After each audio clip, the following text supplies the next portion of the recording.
plan? I'm not interested in doing it until I have. Casimir, are we recording? We're on? Okay. My sister's All right, good evening, everyone, and welcome to the June 16th, 2025 regular meeting of the Township of Montclair Planning Board.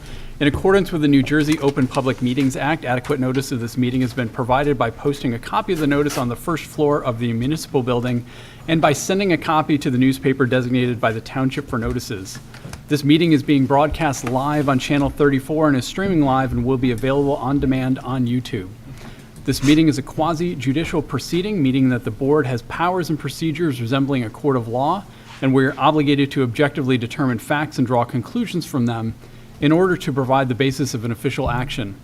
Any questions or comments must be limited to the issues of what the board may legally consider in reaching a decision, and the decorum appropriate to a judicial hearing must be maintained at all times.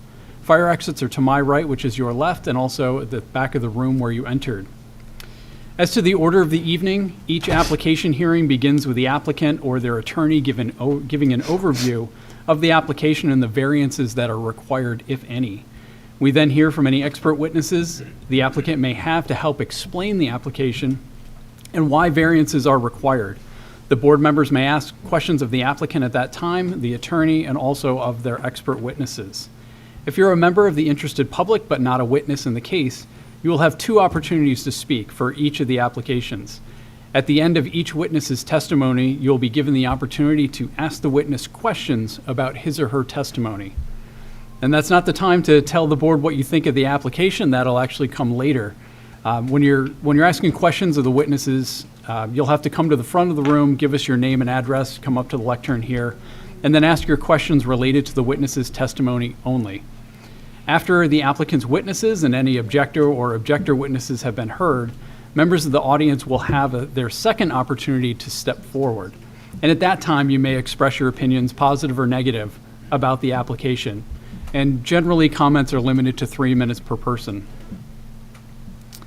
And then after the completion of the applicant's case and the public comment, the public hearing is then closed and the board members deliberate and discuss the case and vote. At that time, you'll be able to listen to our discussion, but you will not be able to participate. And with that, let's go to roll call. All right, thank you. Mayor Baskerville. Present. Chair Broderick. I'm here. Vice Chair Graham. Here.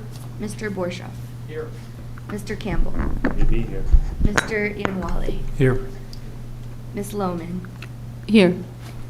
Counselor Lohman, apologies. It's Lockman. Lockman, Okay. I'm sorry. Yeah. Mr. Falaise. Here. Ms. Willis.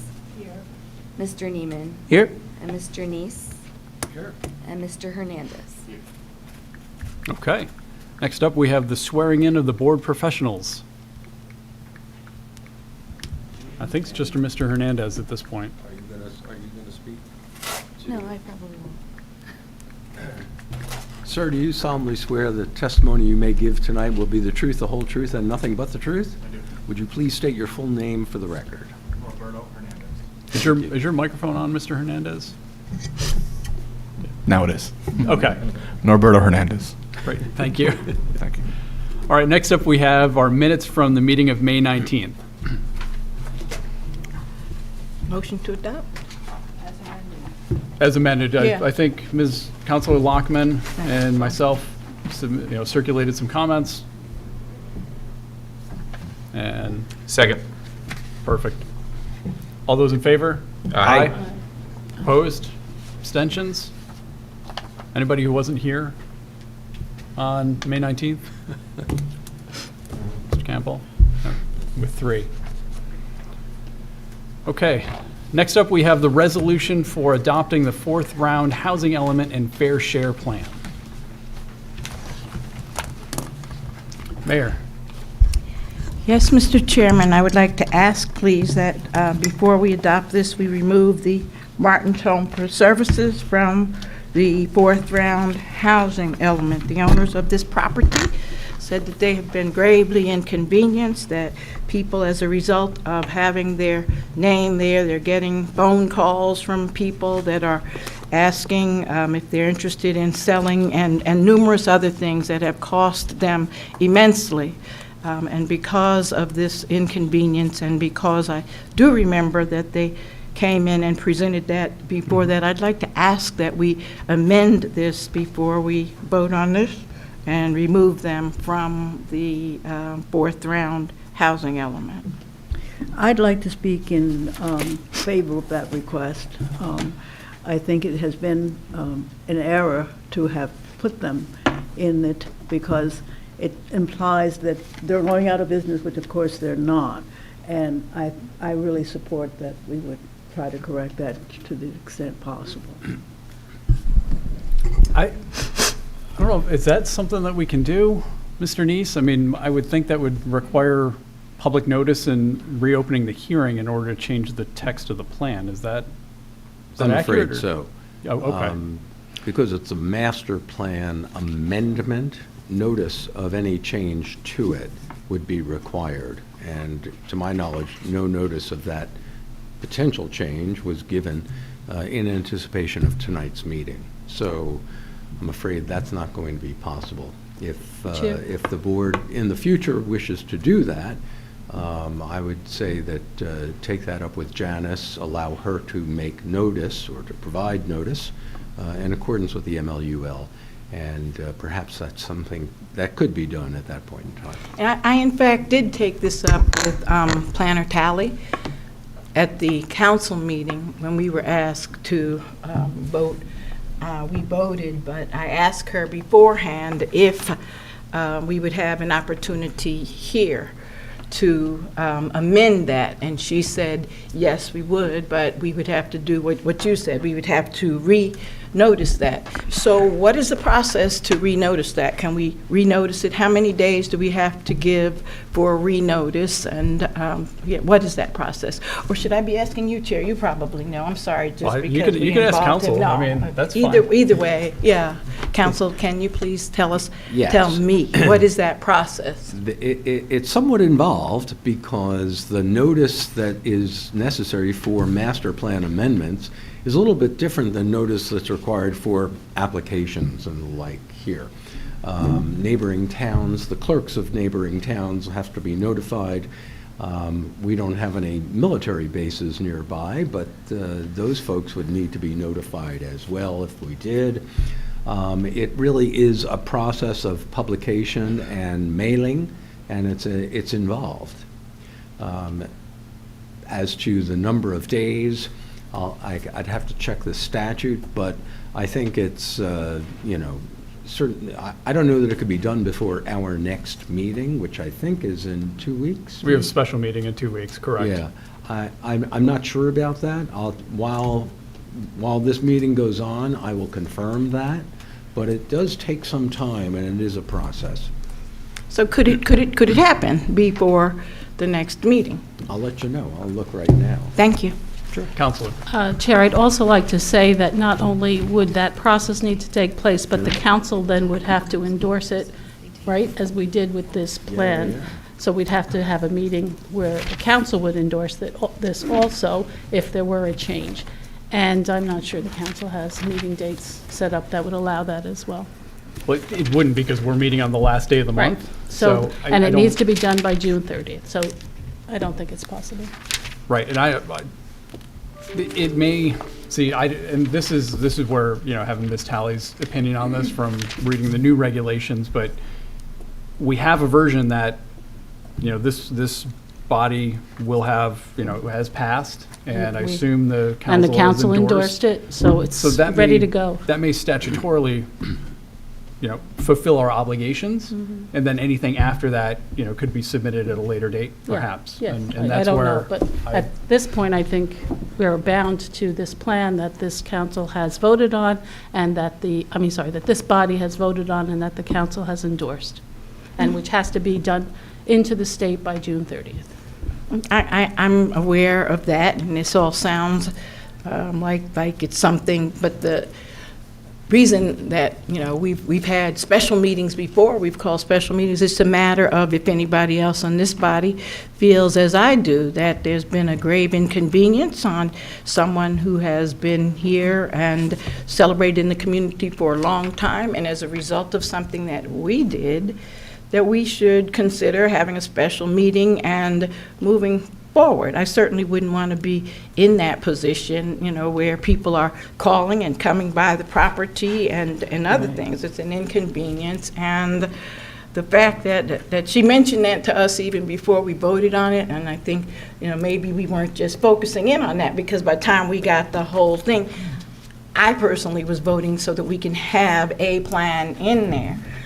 But now that it's been brought to my attention, what's happening with the resident that's in there, if other people feel that we should correct it, then I'm sure we could find out a way to correct it. 10 days, publication in a newspaper at least 10 days before the hearing, and service on neighboring municipalities, and the Office of Public Advocacy. There's a process, but it is, as long as it's 10 days, it is possible to at least amend it. Would the I don't- council then require notice of 10 days as well? Or are we talking 20 days notice, or are we talking 10 days notice? We would need 10 Correct. days. Yeah, but then the That's- council would also have and to. then- And then I'm hesitant to tread into the municipal, into the governing body's purview without consulting with its council as well, to see how they would view it. Because that would put us past the deadline, unfortunately, if they require notice as well. I think it certainly makes sense to amend it after we're done. I am concerned about having time to get this in under the statutory requirement. Yeah, and the question also is, would we amend it just for this one property owner or for all the other non-conforming uses that were identified in the plan? Well, I don't recall anyone else that came before us before we voted on this and asked us to remove it and let us know then why. I guess since that time, it's gotten, worse, and the people that are coming towards her property and inconveniencing them has multiplied. And then the fact that the council moved forward, although our planner did let us know that if the council does not vote, then we can move forward, because we're not really doing much other than codifying a spending plan. So I'm not that concerned about whether we can do it or not. I just think it's a matter of, the will of this council to correct the mistake that we made. And I would like to just hear from, the other members of the commission about, what your thoughts are. Well, I'd be in favor. Just notice it. Just do it. I mean, it maybe takes a little bit of time. Notice it, Right, reopen I agree it. with that. Worst case is, and I think that including other properties, you did hear from one, but there may be others that might. Applegate Farm did talk to Yeah, so I have Janice, no but they issue were with, okay when just she go explained to them. Go through just advertise it, have a meeting, and whenever the meeting falls. I'm not sure if we do a special meeting, but just fold it into a meeting that's appropriately later than the notice. But we would need clarity quickly if that would impact the submission before the deadline, right? We would need to know that. I think as described, it'd be adopting the plan, but then immediately, or as promptly as reasonable, making notice that we were going to amend the plan. So still having the plan adopted as is, but making clear quickly that we're intending to change that. So we'd still be in compliance because we'd have adopted the plan, but we would then be moving to make an amendment. Do we know what the status of the submission is going to be on the governing body side? They've not yet, the Oh, governing body we've has not endorsed yet- it already, yeah. I'm sorry? We endorsed it already at the You last. did coun- endorse yes. it. And We do you endorsed know the whether or plan, not- and we approved the spending plan. Do you know whether or not it has actually been submitted? Well, that would be Janice. Yeah, I don't know if Planner Tally had actually submitted it, but I know before I voted, I spoke with her, and so she is aware of the fact that at least one person there intended on asking for an amendment, because she was the person that told me this process is available. And I understand that you're saying, we can just go ahead and pass it, and I'm saying, hey, we have 10 days, so why don't we have a special meeting, get it in on the 10 days, and then go ahead and submit it on time, but we just have a special meeting. Well, it takes some time to, simply because you send something to a newspaper doesn't mean that it gets published right away. Okay. There is a lag sometimes. Arthur, are we the right body to, I mean, if it's been approved by the council after we referred it to them, wouldn't they have to, are we I think- We have to reopen it? It's So- Yeah, our because that's what document. Janice said. She Okay. said there was absolutely nothing Yeah. that the council could, before I Okay. voted, she told me specifically back that up. there's absolutely nothing that the council can do. We would have to come back to the planning board. So based on what she said, and I understood it to mean that we could do that, and that she's aware that that was something I was interested in, that we would bring it here and see where it falls.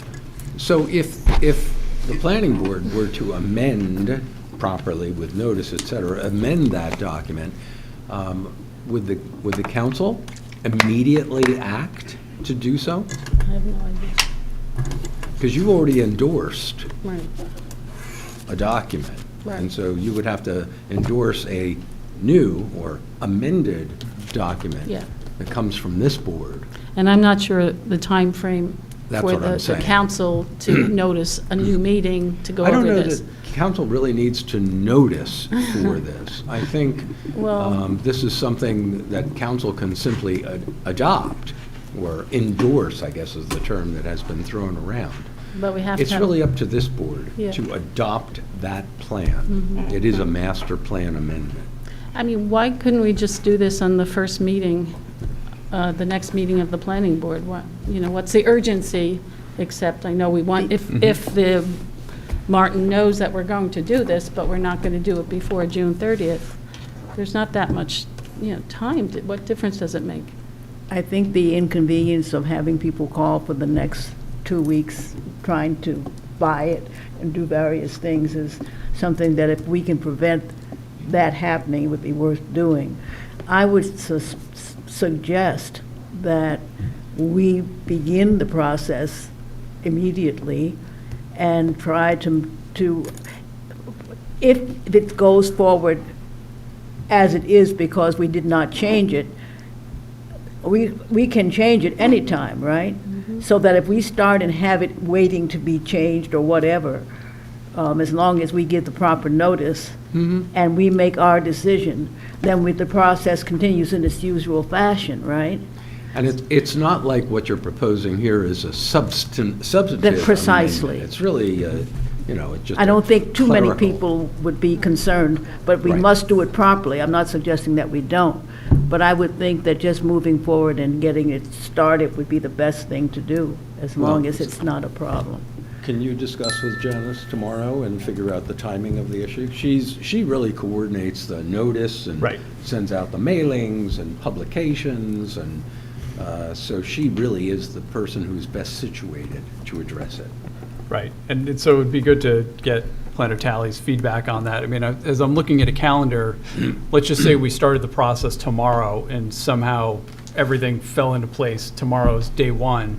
The earliest we could have a meeting is the 27th, which is a Friday, and we're already meeting that next Monday.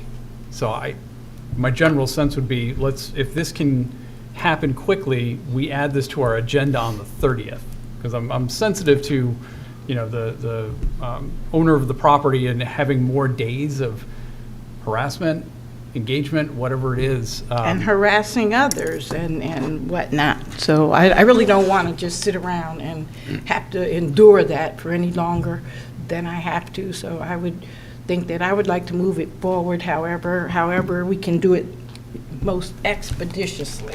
Yeah, I would think the 30th, I mean, But then There's- what about the planning boards? I mean, sorry, what about the council's endorsement? Then what that I happens? can't answer. That's, But does that have to be in by June 30th, as It I does. understood it did, so, but if, Has to be in. correct, be it's in with the in, but it state. could be in on the plan that this body adopted and that we will formalize through a resolution Yeah. tonight.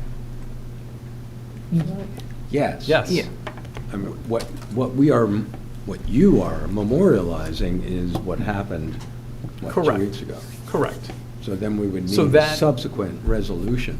I would prepare, I mean, if the board was of that mind, I would, not my favorite practice, but I would prepare an amended resolution so that if you vote favorably on that, it could be, the resolution could be adopted that evening. The same evening.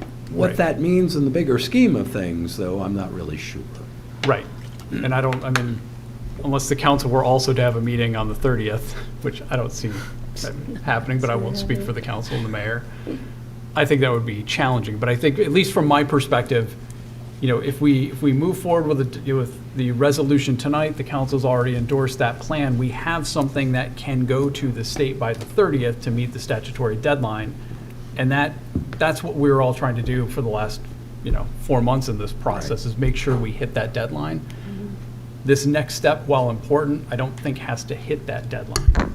That's what I'm wondering. I think that's probably, Right, but I understand the urgency in wanting to expeditiously move forward with the amendment. Yeah. And I think we should. I don't think there's the deadline of having the council have any sort of endorsement on this by the 30th. I wouldn't think so, but that's the question, so. Yeah.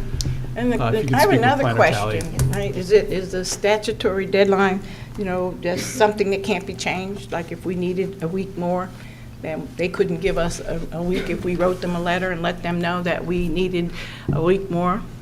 I honestly don't know the answer to that. I do know that every town that has part of this has been laboring heavily to comply with the June 30, but as they say, stuff happens. So there may be a mechanism for that. I'm just not aware of it. Thank you. Okay, so I think we have a path forward. We'll get some more information in the next day or so. For now, there was a resolution put forward to formalize and memorialize our action on this element. I know I circulated a couple of red line changes. I don't know if anybody else had any other changes or comments on it. Nope. I had just one comment and one potential change. So on page 2, the second whereas clause, where we talk about present need of 132 units, and also on the be it further resolved, page 3, 132 units. Do we need to clarify that those are rehabilitation units? We don't need to do that? I don't believe we do, because the present need and rehabilitation units are, I think, basically interchangeable terms. Okay. I Because wanted- the future need would be the prospective need, and present need is not prospective need. Okay, Arthur, you agree? Yeah. Thank you, council. All You're right, there you go. But I have a comment about that. I don't believe that that's true. I believe the credits that we have from the prior rounds wipe out that prospective need, that current need. That doesn't mean the need doesn't exist. That means we've satisfied the Oh, need. okay. Correct me if I'm Yeah. wrong, Yeah. council. Yes. Should we Yeah. say that, though? Yeah. It makes it seem like the need exists. And the Well, need- but I think we, For resolution. I think don't know we're if it's acknowledging, necessary, yeah, I think we're acknowledging that. that the state has said we have this need. We should acknowledge Yeah. what the state says. But should we also say that the town does not have an obligation to rehabilitate 132 units because it's satisfied by the credits that we banked with the state? You're not given the full But picture if you just say Those that. credits are not really of record, as far as I know. We utilize them, Yeah. and we will yeah, utilize them, yeah. but it's not part of a resolution that way. We're complying with the state Okay. requirement. Yeah, I'm just trying to, have clarity about the whole process and issue, yeah. I think the plan is what says we're using the credits. Right. It's not the resolution saying we're using the credits, it's the plan itself. Well, actually, the plan doesn't say that we have 132 prospective, need. It says that it's satisfied by these credits. I believe that's what the plan says. I mean, I'd look it up, but I Yeah. think it's in the plan that we've satisfied the 100, is it? Do you have it in front I of think you? it's in the, I don't have it in front of me. I think But you it's in agree the with plan, me? but if Yeah. not, we're talking about amending it very soon, so that's something Well, we I can think add it's in in. the plan because. Yeah, I think it is in the Yeah, plan, okay, yes. so, But the resolution is fine as is, yeah. correct, and this specific paragraph is actually talking about what the mayor and council did with their resolution about the need. That's what this yeah. paragraph speaks to, so that I think should stay the way it is, because that's, just commenting on what you all did. Yeah, I just like the full picture, and this, the way it is, isn't the full picture. Vice Chair, any other? I just had one more thing I noticed on page 3, the third whereas clause. I don't know if it was my PDF or what, but affordable, the Fs were missing each time affordable housing was written. In the indented clause, I'm looking at it, it says affordable to me. So you have it on, then it must have been my PDF reader, so that's just an odd quirk, I suppose. Oh, I'm seeing that too. You're seeing it too? Yeah. You're seeing it online. Yeah. I think maybe when it gets Yeah, it's the printed, reader. It's That's- a different. So maybe it's the reader. Okay, just wanted to make sure that was not in the document itself. All right, thank you, Arthur. Not that I see. I see it as two Fs. Okay. Any other changes to the resolution? No? With that, I would move that we adopt this resolution as amended. Second. All those in favor? Aye. Aye. Opposed? Aye. And abstentions? Okay. Motion carries. Okay, that brings us to application 2915, 117 Watchung Avenue.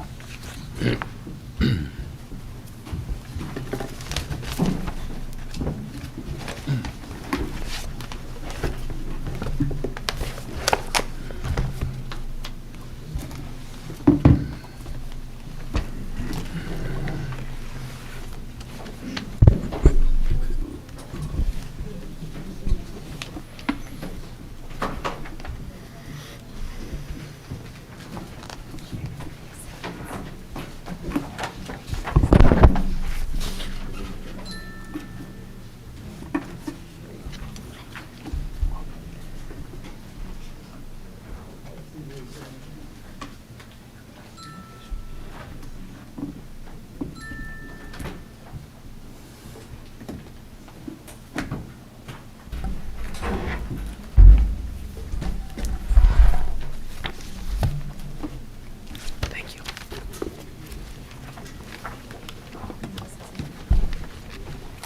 Are you looking for the handheld mic? Oh.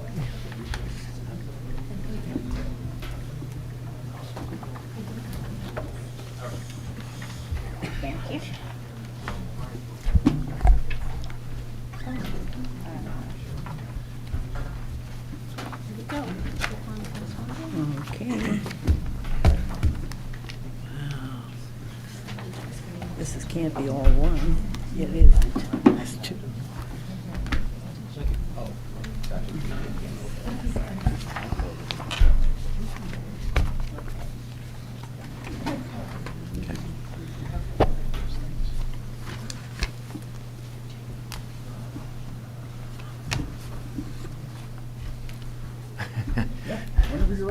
Waiting for the signal. Oh, whenever you're ready, sorry. I'm sorry. Yeah. Good evening, everyone. Alan Tremulak appearing on behalf of the applicant 117 Santraam LLC. This is a fairly simple application for site plan approval for property located at 117 Watchung Avenue. Property is located in the Watchung Plaza Business District, also located in the NC Neighborhood Commercial Zone District. For this property, for many, many years was the home of the Watchung Deli, Montclair institution, which, when my kids were young, they used to refer to as the skinny deli to distinguish it from the larger deli that had been located a few doors down. And when you look at this property, it's, the deli was very skinny, and the property is very skinny or narrow. It's not even 15 feet wide. And the existing building covers the entirety of the property. So there's 100% impervious coverage, which is, by the way, one of the variances we're seeking, simply to continue a pre-existing nonconformity. The property currently contains a Thai restaurant on the first floor and a small one-bedroom apartment on the second floor, which is actually part of the second floor, which is to the rear of the building, adjacent to the municipal parking lot to the rear. My client intends to perform a number of improvements to the building. And those improvements would include an expansion of the second floor apartment from a one-bedroom apartment to a two-bedroom apartment. It's a modest expansion as part of overall facade improvements and just generally improving the appearance of the building in general. I should point out, because I think it's somewhat significant, that my clients who own 117 Watchung Plaza, also own the adjacent property at 115 Watchung Avenue, which is where the Townhouse Liquor Store is located. They've owned that property for quite a while. They also own the liquor store. And as some of you may recall, I'm not sure how long ago it is at this point, but we appeared before this board 10 years? Okay.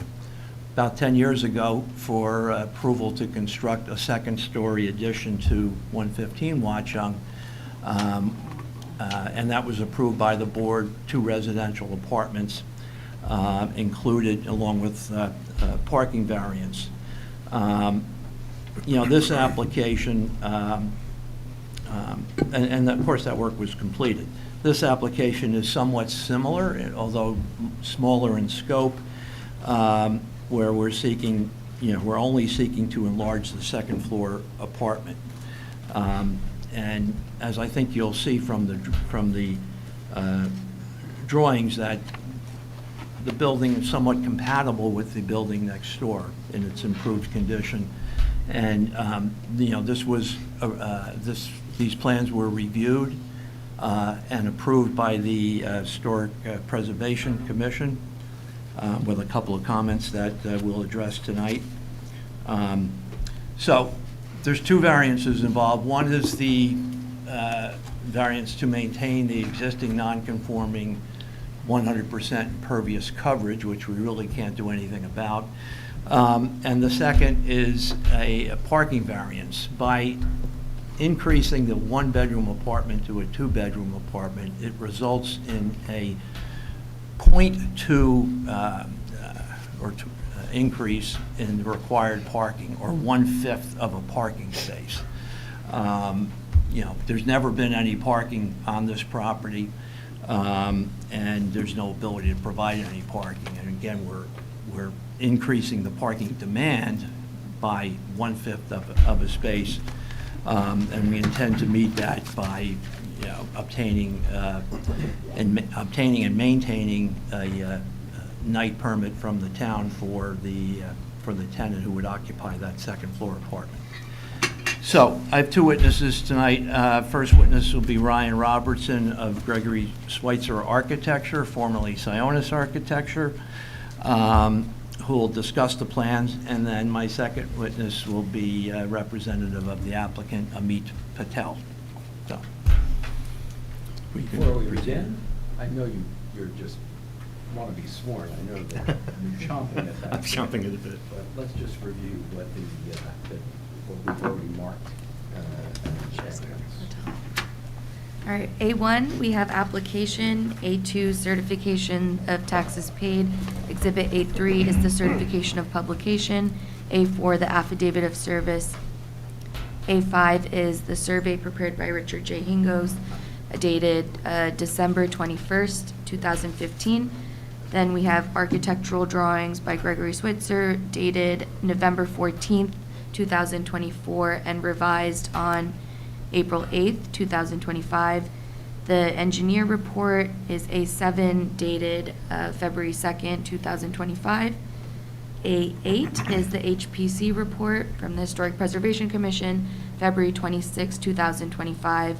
Then the Development Review Committee that is A9, March 27, 2025. A10 is the planning report, dated April 15th, 2025. And A11 is the planning board presentation that was handed out just now, dated May 19th, 2025.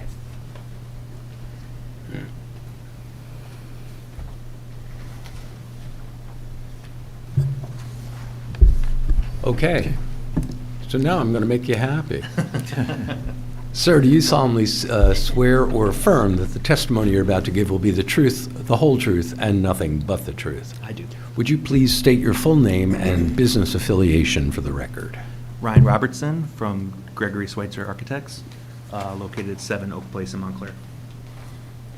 So Chairman, I believe Mr. Robertson has appeared before this board on prior applications and been accepted as an architect. And ask you if you would stipulate to his qualifications as an architect. We're happy to have him recite his qualifications to the board. so As long as his requires. license is still current? Yes. Yes, yeah, we'll accept him. Thank you. We'd throw you out of here if that wasn't the case. He wouldn't be here if that were. I was going to say, we wouldn't accept him if that were the case. Ryan, you prepared the plans that have been submitted to the board for this application? That's right. All right, and you've prepared your typical PowerPoint presentation to assist you in discussing the plans this evening, and again, that's been marked as Exhibit A11. So why don't you proceed and take the board through the plans that Okay. for this project? Thank you. This is the PowerPoint presentation for 117 Watchung Avenue. It's in the NC Neighborhood Commercial Zone and the Watchung Plaza Historic District. You can see here the shape of the lot, as Mr. Tremblay said, it's very narrow. It's less than 15 feet wide, 85 feet deep. It's 0.029 acres, or 1,248 square feet. It's located on the south side of Watchung Avenue, between Watchung Plaza to the west and North Fullerton to the east. North is at the top of the page on the slide here. The lot is currently improved with an existing two-story building. The front two-thirds, you can see my dashed line here, indicating roughly one-third and two-thirds. The front two-thirds is a one-story concrete block building, and the rear is 2 stories. It has the same concrete block on the first floor, and then it's a wood frame on the second floor, which Mr. Tremblay mentioned is the existing apartment. The first floor is a Thai and Indian restaurant, as he said. The second floor is that apartment. It's accessed from the rear. There's a door right here, which you'll see in subsequent slides. And the existing building meets the property lines at the north, east, and west, but at the rear there's a 10-foot wide area with right of access abutting the municipal parking lot. Next slide. And so here you can see, what do you call it, the Skinny Deli? It is a very narrow lot. It's right here located next to Mr. Dino's Pizza to the left and 115 Watchung, which is also owned by the applicant to the right. Here is the addition that was mentioned that we got approval for 10 years ago. Townhouse Liquor, Boho Cafe, and a hair salon are all located in 115. And one thing that we did for this property at 115, this was before my time with the office, but I know for a fact they wanted to keep everything under operation while they did construction. So the floor joists were constructed on top of the existing roof, and they successfully pulled it off to build this second story without having to close down any of the businesses. And we are proposing to do the same here, which you'll see some of the approach, how we're planning to do that in subsequent slides. And the okay, that's fine.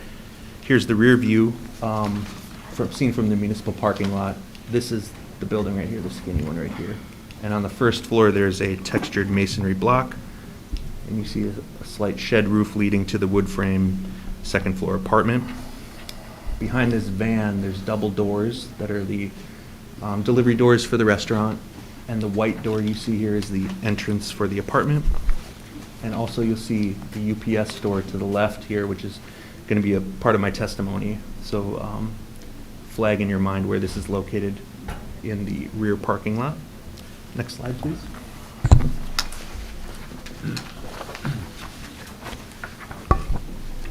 So these are the existing plans, basement, first floor, and second floor. The basement is 736 square feet with 609 square feet of crawl space in the front. The first floor is all restaurant, not counting this stairway that leads up to the apartment.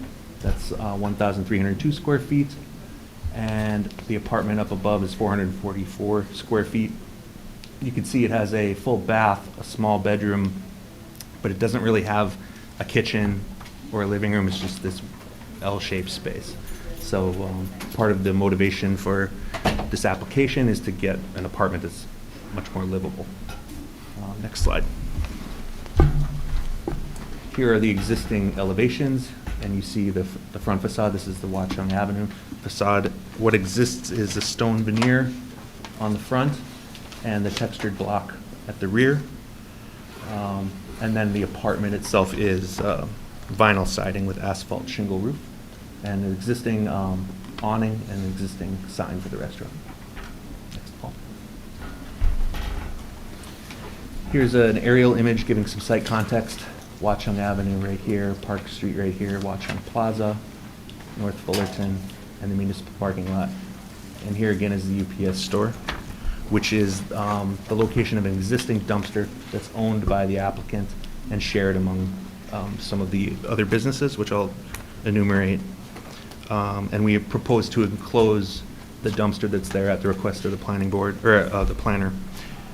More information on that on an upcoming slide. Next slide, please. So what we are proposing is the second floor addition to enlarge the existing one-bedroom, one-bath dwelling to be a two-bedroom, two-bath dwelling. There'll be front and rear terraces, which you'll see on the second floor plan in more detail. The rooftop mechanical equipment will be behind an equipment screen, and there'll be modifications to the front and rear facade. And here's just the list of all the variances, which Mr. Trembiak already talked about. The one thing he didn't mention is the waiver request for the 200 cubic feet of storage in a convenient centrally located area in the basement or ground floor. And you'll see in the proposed floor, there is no room for that, so that's why we need to request that waiver. Next slide, please.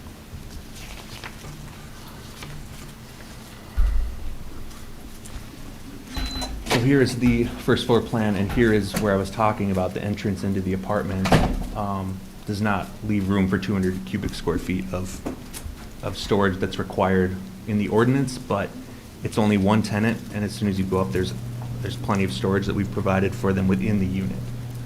You can see this is the layout of the restaurant. There's a back of house area with the stairs that go down, a sink area here, a walk-in cooler, existing kitchen area, the public bathroom.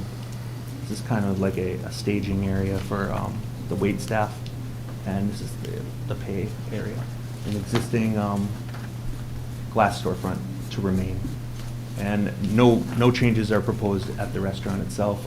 We do propose to reconstruct the partition here to give it adequate fire separation, where none exists right now. Next slide, please. Here's our proposed second floor plan. Again, it's to create 2 bedrooms, 2 bathrooms with front and rear terraces. So as you come up the stairs, you land here into an open living room, dining room, kitchen area.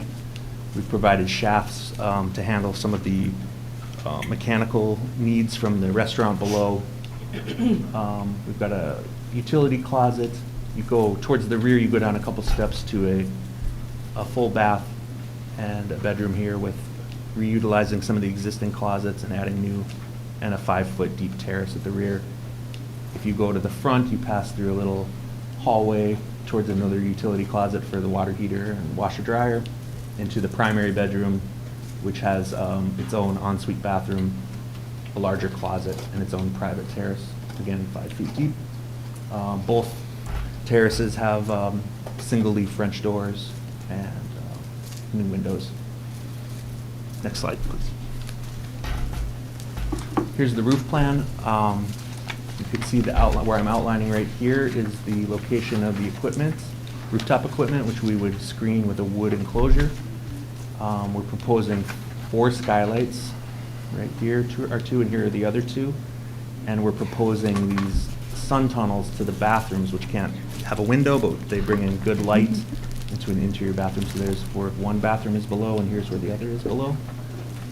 We have a gable roof that is mimicking the pitch of 115 Watchung. 115 is right here, and that was an HPC comment. We originally had kind of our own roof pitches going on here, but we were asked to match. So this front end of the gable now matches the 115 roof pitch, and then it pitches back to a flat area. And the reason this roof is laid out the way it is because right here roughly is the rear third and then the front 2/3. This is to replicate the drainage that's currently existing, whereas right now the rear third had the one apartment and all that water went back and was emptied onto the municipal parking lot. The design of this roof will ensure that the same proportion of water would go back to the municipal parking lot, and then the other 2/3 would go to this roof drain, which, could you go back 2 slides?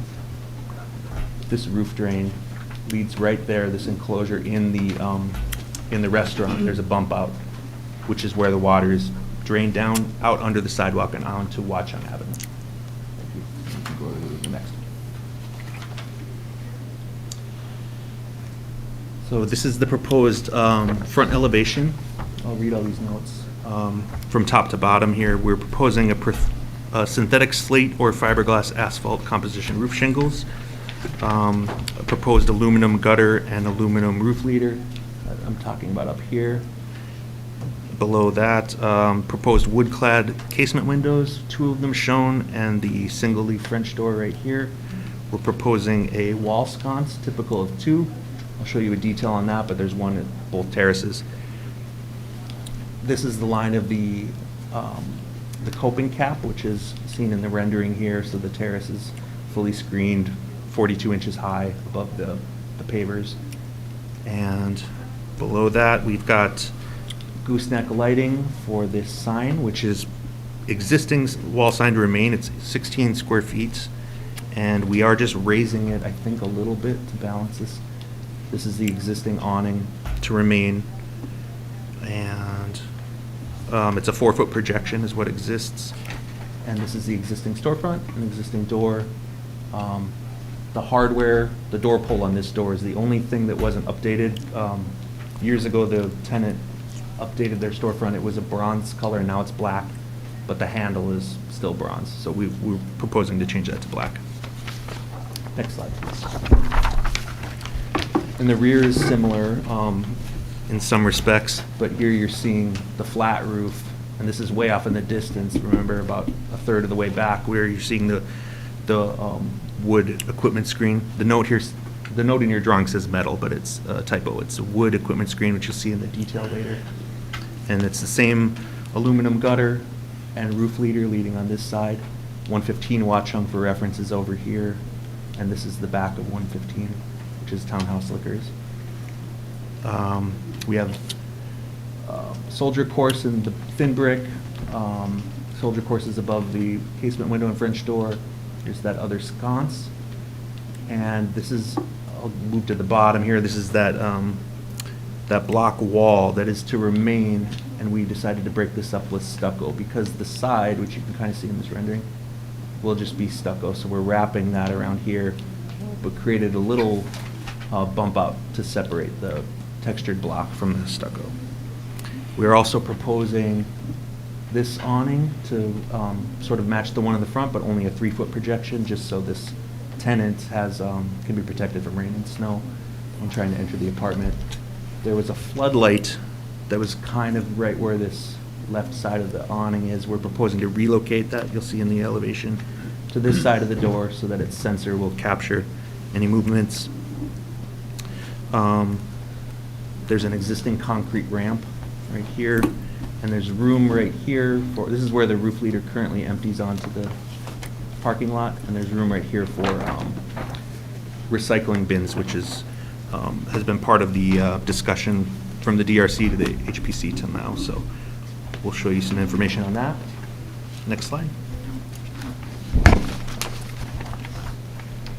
And so the top is showing the east elevation. We're not allowed to put any windows here. We're right at the property line, so it's a stucco face, which is basically what 115 looks like now. But now it'll be the side of 117. And here you see the rooftop equipment enclosure. And here you see the red line of 115's roof. So you can see how we're trying to line up with that and have ease of construction and ease of flashing. And good thing is it's the same applicant owns that building. So this is just kind of a diagrammatic section to show how this roof, existing roof, goes all the way to here. So this was our starting point for where we had to do framing. So this establishes our second floor height, and we had to add some steps. And then, yeah, you can see the roof pitch now matches 115. Anything else more to say here? Next slide, please.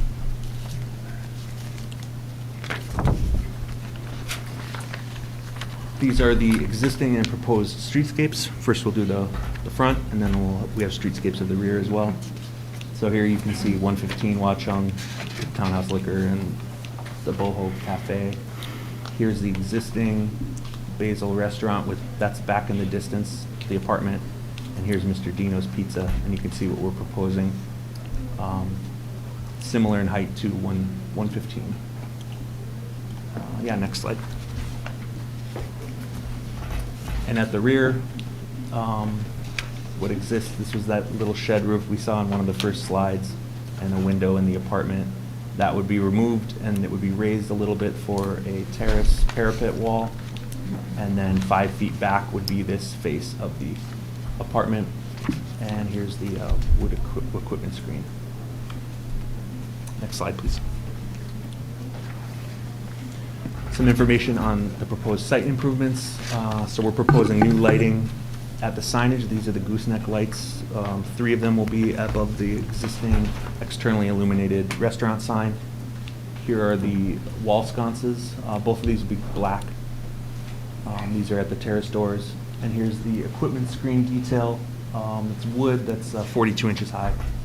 That can be modified as needed for the height of the actual equipment. And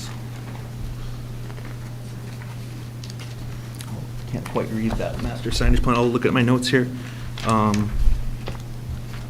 So for the master signage plan, there's the existing business sign, which we are locating the bottom of the sign at 12'4". And that will be the existing to remain. The other 2 signs are the fabric awning identification on both awnings. One would say 117, that's on the Watchung side, and it would also have the phone number of the restaurant. And the other sign just says 117A at the rear awning. Next slide, please. So here's the UPS store that I mentioned earlier. This is the entrance to that store. This is the dumpster that the applicant owns, and it's surrounded by bollards. And here's a power pole right here. We were asked to tidy this up and make a wood enclosure around this. The township requires that you have a roof on the wood enclosure, but we reviewed with Ms. Talley that this isn't even our building, and it would obstruct the windows, so she agreed that we should try to get a waiver for not putting a roof. So you'll see the details on this trash enclosure coming up. Next slide, please. And here's the power pole I mentioned. Here's the existing bollards and an AC unit. Here's the size of the existing dumpster and the proposed wood enclosure, which would be 4'9" deep by 7'8" wide. Right next to the rear door entrance into the UPS store. It's 5 feet tall, again with no roof, and it's proposed to be 1x6 seater with chamfered top corners on a concrete pad. This is just a reference photo of a board-on-board cedar fence, so you can imagine what it would look like. And then this is also a little diagram showing the distance from the rear of the restaurant, which is this rectangle right here, to the dumpster is 49'10". And so the trash and recycling plan is such that this dumpster, which we would propose to enclose, would now be shared by the UPS store, the Townhouse Liquor and Wine, and the apartments above at 115 Watchung. And it would be also used by the Thai Basil restaurant and our proposed 2-bedroom, 2-bath apartment. Townhouse and Thai Basil are to provide new plastic bins at their respective rear elevations, which I have a picture of coming up. And trash pickup is twice a week on Tuesdays and Fridays. Recycling pickup is once a week on Wednesdays. Would that be private trash pickup? Yes. Okay. Thank you. Recycling by the town? Recycling's by the yes, by the town. Yeah. Okay. Thank you. Next slide, please. Another requirement from the town is to designate an indoor area to keep your recycling so that it's not such a mess, and I know that has been a problem in this lot. So we, at 115, this is an excerpt from a drawing we did a while ago, again 10 years ago, showing the designated area right here. It's this rectangle right by the rear dumpster, or rear doors, which would be, in this photo, would be further to your left. But there's a large area there for them to keep their cardboard and not store it outside, and then only bring it out on recycling day and put it in the bins. As a liquor store, you can imagine they get a lot of cardboard. The restaurant gets a little less. It gets produce and cardboard, so we don't have as much of a need. So we are only proposing a 6 square foot area right here. We have room, and that would be the staging area for the recyclables. And then here, since the HPC meeting, the applicant has purchased these 2 bins, and we placed them on site and took a photo to show how that'll fit. And next slide, please. So that's the presentation.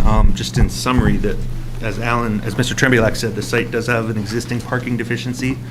The dwelling unit change only is an increase of 0.2 spaces, or 1/5 of a space, and the impervious coverage is a pre-existing nonconformity that we are not exacerbating.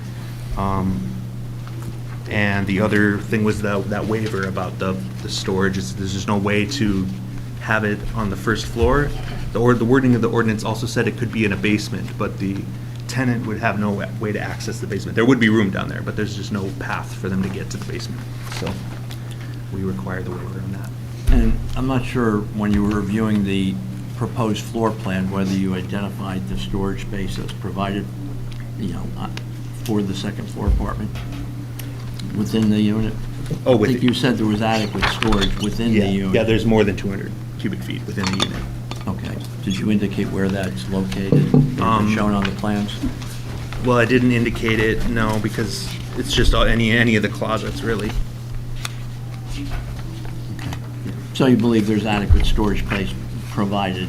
Correct. Within the unit for a 2-bedroom apartment? Correct. Okay. A quick question about the trash plan.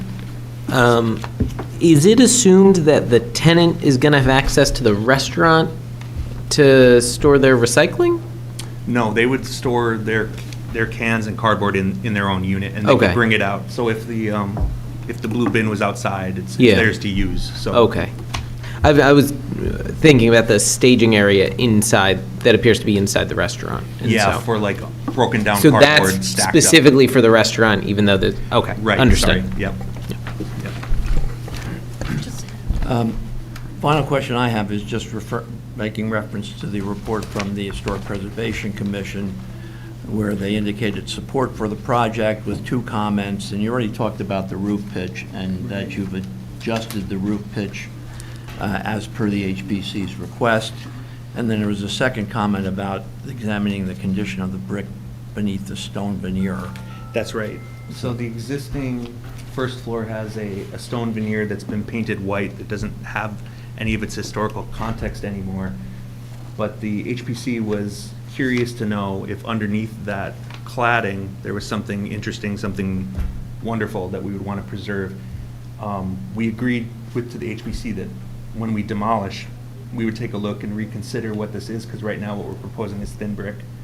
And Mr. Smolin, the HPC consultant, at that meeting, he expressed doubt that it would really actually be salvageable, because how that stone would have been adhered back in the 50s was through masonry spikes, and it probably damaged whatever's behind it. But the applicant does agree that if we find anything that's in really great shape, it's really just kind of this area. But if there's anything really great there, if there's some really great brick that exists or something else, we would look at salvaging it and restoring it. Yes. Just since you're looking at that picture, you mentioned that the frame around the window is black. Yes. Could that be bronze underneath it? It's existing bronze, and I don't know if it was painted or replaced. I have to ask the applicant. So would there be any point in removing the paint and exposing the bronze? Like there was a building on Church Street where that happened, and it's Diesel and Duke, and it really turned out really beautiful. I'm just curious, really. Oh, it was an aluminum that Aluminum? was a bronze color, so Oh, okay. that's why they painted it. All right. That sounds right. Okay. Well, I believe it.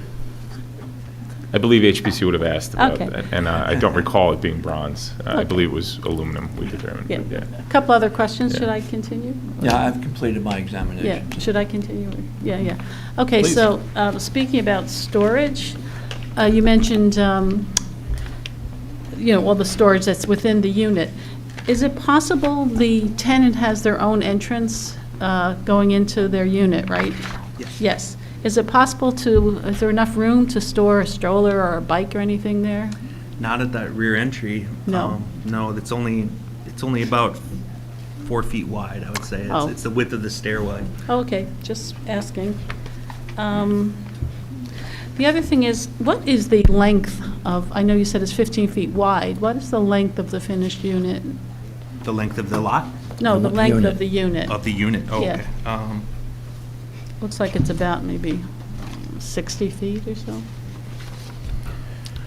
Well, it's 85 minus 10, so I think 75 feet. 75 feet. Okay, and so when I look at this, there's only windows in the front and in the back, and then you have a skylight and you have a sun tunnel. 4 skylights and 2 sun tunnels. Yeah, so it seems it's going to be, and then you said that there would be space for a window, but windows are prohibited on the property line. Yeah. Now, is there space for a window there if we were to give you a variance to add another window? I mean, Well, that'd this be a looks building pretty code issue. I dark. don't think you could do We that. can't I do don't think that. we're able to. No. Okay, it just looks like the interior space could be pretty dark, and so I was wondering if there's any way to solve that. I know you've tried the skylights and the sun tunnel. Right. Um, Yeah, we did, one of the, I think it was at the HPC, somebody had a comment about natural light and ventilation requirements. We looked into that, and we're meeting the code minimum for natural light and ventilation, and we're doing that through the skylights. And Okay. Is this skylight open? No, No. Okay.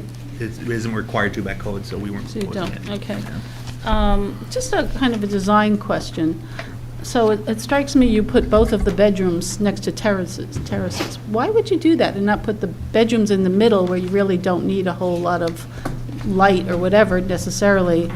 And the public space that would be used, the kitchen, the living room, would open onto a terrace. That would seem to me a more, a happier way to live in this apartment rather than the bedrooms on the outside where you hear the noise in the back by the parking and you hear the noise in the front by Watchung Avenue, and then you have the living space in the middle.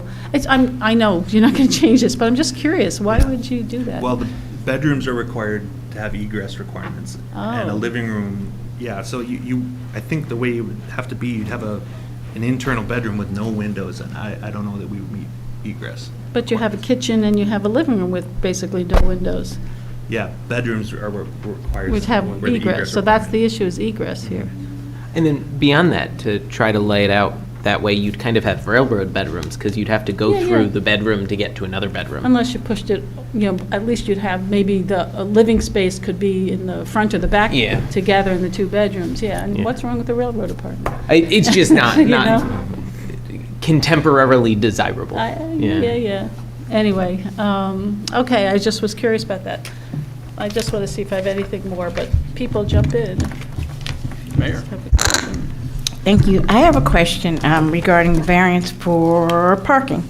Is there an opportunity to purchase a parking spot from either across the street or behind the area? I heard the part about getting a night permit, but that's not always available, and I'd like to know, that people have places to park before we add things, because then the council is hit very, very hard with what do we do, and then we start giving people permission to park on street, and then other people want on street. So have you checked to see if, there's an opportunity to actually purchase a spot so that we don't have to hope that there's always going to be, one overnight parking permit? Right. You're talking about purchasing a spot in A spot, some on another across the property. street, or, Well- behind it, any of those lots that are in there, down. Well, the only lot that I'm aware of is sort of directly across the street in front of the fitness center. But that property owner has become very protective. It used to not, there used to be nothing done to yeah, that's a private lot that's owned by that property owner, and it used to be made available to, you know, people. I used to park there all the time when I went to the old Skinny Deli. But now they have basically a full-time attendant there that prevents anyone from parking there, and I don't believe that, we haven't approached the property owner, but from what I know, he's not really agreeable to sharing parking. I mean, the board required, we, you know, be happy to make an inquiry, but we haven't, and I would be optimistic. I don't think there's really anything else available other than the, you know, the municipal lots, which I guess there are 3 if you include the small lot behind Sam's garage, you know. I just think it might be worthwhile to ask them to purchase it. I'm not talking about share, because if the person's working in the city and they have a car, right, and they want to have it somewhere, rather than just leave it taking up a parking space for someone else, it'd be nice if it was included, or they paid an extra price for a parking space that belonged to the expanded project that we're doing here.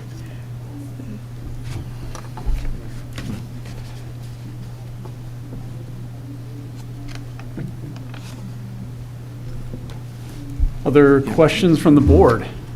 Yes. Mr. Neese? I have a couple questions. The applicant does not own the property, the UPS store property, only the dumpster. Correct. But has an agreement with the owner of that property that the dumpster can remain there? There's been an unwritten agreement that's been in existence for a while. We would formalize that and certainly, you know, provide that to the board as a condition of approval. Okay. You know, indicating that, because that's not on our property, but it would be utilized by us as well as 115 Watchung and the UPS store.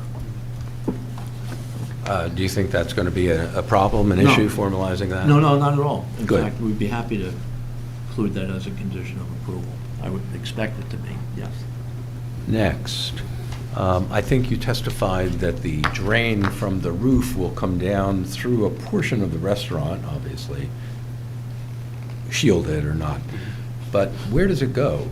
Does it go out onto the sidewalk? Is that what I heard you to say? It was, the enclosure that I mentioned in the floor plan is right behind this wall. And so behind there, there's an existing pipe. And then it goes under the sidewalk. Under. The rendering doesn't show it, but there's a little PVC outlet you would see emptying onto the road. Okay. Yeah, and we're reutilizing that existing infrastructure. All right, I just didn't want it going onto the sidewalk. Yeah. Next. Well, if we could, let me stay on drainage for a moment. Where does it drain in the rear? In the rear, Paul, one of the slides, in the rear, oh, that was fine. Yeah, behind these recycling bins, there's a roof leader you see right here that just empties right onto asphalt. It does not go underground, it doesn't have a splash block. It just empties onto the municipal lot. Can it go underground? Um, And the reason I ask is because you've got delivery persons, you've got tenants, you know, you've got people bringing refuse, recycling over to the UPS store. And, you know, what we've seen a lot in the winter is you get the snow melt up top, hits the cold ground, freezes, and becomes a sheet of ice. Yeah. And I've got some concerns about that. Yeah. Yeah, I guess my answer is I do not know if there's a stormwater drain anywhere back here. We could. Or even dry well. I mean, is there a possibility of a dry well if there's no drain back there? I don't know if Mr. Hernandez knows if there's any sort of stormwater infrastructure in the rear. The one issue is that is township-owned property back there, so that would require approval from the parking utility to do any kind of excavation within the parking lot. I'm not 100% certain if there's any existing stormwater infrastructure back there, but I can take a look at my mapping here and confirm that for you shortly. Okay. Even if it was a dry well, Mr. Hernandez, wouldn't it still need to tie into existing infrastructure anyway?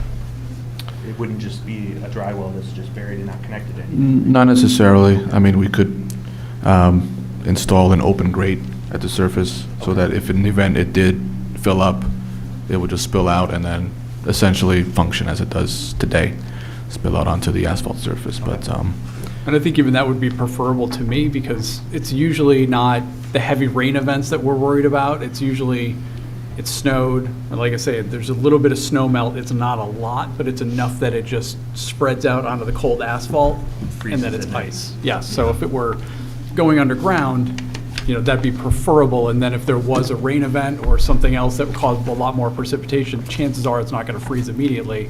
And if it is, it's happening town-wide, not just in that one space. Yeah. Unfortunately, I don't know anything about the neighboring properties, what their stormwater solutions are, if they're just also emptying onto the lot. I don't know if that's true or not. We should be able to find out for 115, I would imagine. Yeah, I could ask if he knows. Yeah, so 115 empties onto the parking lot too. Okay. If that's something you can look into and perhaps work with Mr. Hernandez to try and get that in some fashion underground, whether it's hooking up to existing infrastructure or a small dry well that would capture, a reasonable amount of stormwater or ice melt, I think that'd be helpful. Yeah, we would work with them. Of course, we would need township approval. Of course. More than And anything. obviously, if you couldn't get Sure. that, not much this board can do about that, but, Right. I think it enhances public safety. Yeah. Yeah. I agree. Mayor. My question is also regarding the stormwater. So is it allowable for people to just dump their stormwater on other folks' property? Because I read somewhere, I don't know, in there that you have to have your stormwater drainage from, say, my property to the neighbor property. It has to be X number of feet. I can't just scoot it on over to the property next door. Yeah, and I'm sure that's true in like a residential context. I know in the commercial, it's not rare to see it emptying under the sidewalk and onto the street. I don't know about the municipal lot. I don't know the answer to your question, how it applies to the municipal lot, but I would imagine they treat it the same as the street. I guess I don't know, I can't. No, oh, okay, because I understand if it's going underneath and going that way. But since it's coming a different way and it may cause a health hazard or worse, then I guess I'm just wondering if it's the same consideration, when you do that. So if there are laws that say it's fine to do that, I'm just not, I don't know, I'm just asking. Well, I mean, I think, I can't say for sure, Mayor, but I believe the condition exists for probably all the buildings in Watchung Plaza that drain into the parking lot. And again, this has existed like this for years. We're not changing this, and we're not adding to it, because all the new drainage resulting from the addition will go to the front. To the street, and will yeah, go yeah, out. yeah. And Okay. we're happy to, if we can improve it with the assistance of the town and the cooperation of the town, we're happy to try to make a better condition. My client's trying to improve the property, and that would also be an additional improvement. Thank you. Another question. Counselor? So I wanted to talk to you about the garbage containers by the UPS building. So you're going to put bins in a little corral with board and board on No. concrete. The Oh. one dumpster, the Oh, existing one dumpster dumpster. inside the. The existing metal dumpster will Yep. be there. Okay, because I'm concerned about rats. We have a rat problem. And this is a restaurant, you'll have restaurant garbage as well. So, and the dumpster will have a lid on it, and it will be solid metal on the bottom and on the sides, and it's going to be on a concrete slab. Yes. So we think this addresses any kind of issue. And the board on board is basically cosmetic. Yep. Right. It's just for screening, right? Yeah. Okay. Do you know how many cubic yards that will be? I don't, 2 cubic yards. 2 cubic for outside the UPS store? And one more question. Concerning the trash and recycling area, the entities that you described that would be using that enclosure already currently use that area for disposal of trash? Yep. Okay. The only additional load on that dumpster is changing to a two-bedroom. So if the one-bedroom apartment had more Right. people living in it, that Right. would be an increase in load, but yeah, no one else Okay. uses it except for everyone at 115, everyone at 117, the UPS store. Okay. And in your professional opinion, it's sufficiently sized to accommodate that load? I don't know if I have a professional opinion about it. I'd have to ask. Or personal. I probably have experiential opinions, if that's enough. Yeah. Do you know? Yeah, they pick up twice a week. Why don't you, He's Why going to swear come up him in? and momentarily, and... may as well Come up now. come up Sure. now. But before you do speak, sir, do you solemnly swear or affirm that the testimony you're about to give will be the truth, the whole truth, and nothing but the truth? Yes, sir. Can you please identify yourself for the record? Amit Patel. Amit Patel, owner of 117 Santraam LLC.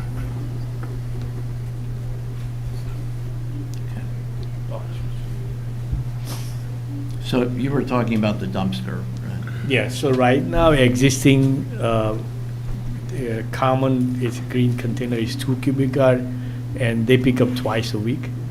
And if we really need it, they can do it 3 times a week. But right now it's sufficient as what we use, all 4 of us. So you would increase the If frequency of needed, pickups we if can always do necessary. it, yeah. Yeah. Okay.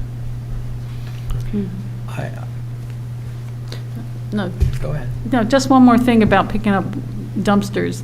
Those heavy metal things are noisy when they pick them up, and you have tenants, you're gonna have tenants, and I guess there's tenants that exist already. So you know that you're not able to pick up garbage before 7 o'clock. That is true. You know that, and that Yes. happens. Okay, yeah, it's a problem around me, so that's why I'm very focused on that. I have one other question. Before I ask the question, I will just, for the sake of full transparency, tell you that my son very much likes basil. But the reason I preface that is because the food at Basil is rather pungent. And I'm wondering whether or not the people upstairs are going to be affected by the cooking downstairs. Well, can we go to slide 10?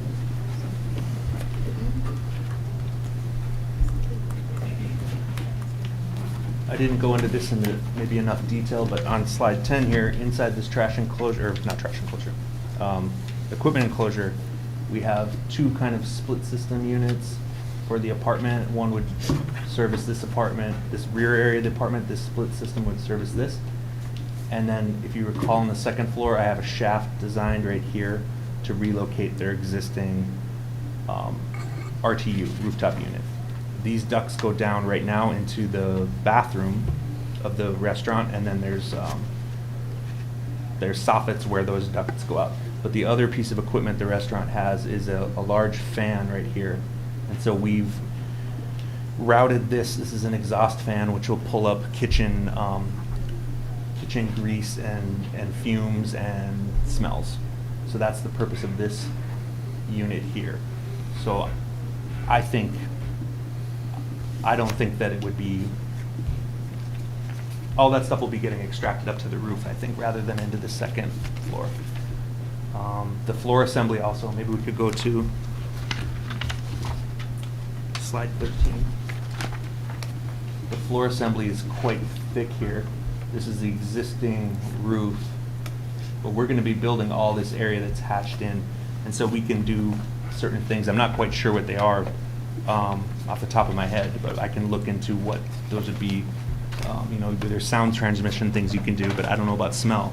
We can look into that for sure as part of a.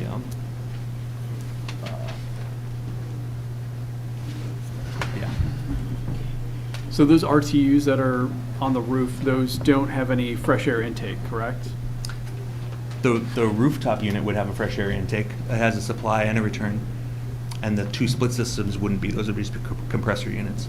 Okay, so Yeah. the splits for the apartment Right. aren't going to bring in Right. odors or whatnot from the restaurant, Correct. at least through that means? Yeah, that's a good point, yeah. Okay. How close, So I think this is to the east. How close are any operable windows or on the adjacent property near where you're going to exhaust the restaurant? At 115? No. Oh, at the other. The other way. The other way. Right, because you're moving the restaurant exhaust stack from the rear of the property to roughly the middle of the property and elevating it.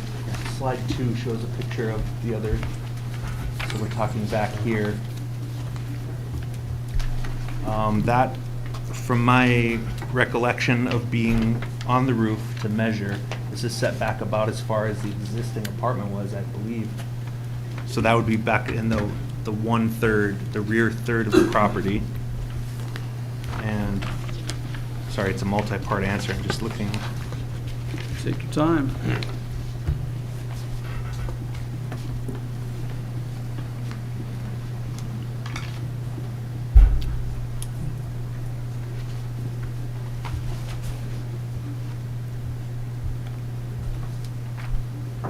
It's hard to say. I guess I can't say. The exhaust would be somewhere in the middle of this depth of the lot, and this window that we're seeing right here is about the rear third. And then that's giving us one dimension away from the fan. This dimension I can't really say. I don't know the width of this lot, and I don't know if that's dead center from there, but it's a certain distance away, you know, east and west as well. I'd hesitate to give an estimation on how far it is. Can you look into that? Yeah. And then work with our engineer and decide if that's an appropriate distance? Sure. And whether there needs to be any sort of odor mitigation installed on it? Sure. If it happens to be too close or you can't rearrange it to be further away? Yep, no problem. Thank you. And I think, you know, maybe, could you go to slide 10 again? I think we have some flexibility where, I said I designed the shafts a certain way, so this would be where it is, but where the actual fan is, I think it can be ducted to be closer to the front, you know, so we can move it away. There's some flexibility there. Yeah, and just, you know, same with 115, make sure it's not too close to anything over 115, whether it's the Yeah. front terrace, rear terrace. Yeah, I know there's no windows along 115 anywhere here, and there's a terrace right here, so this would be the closest window. Okay.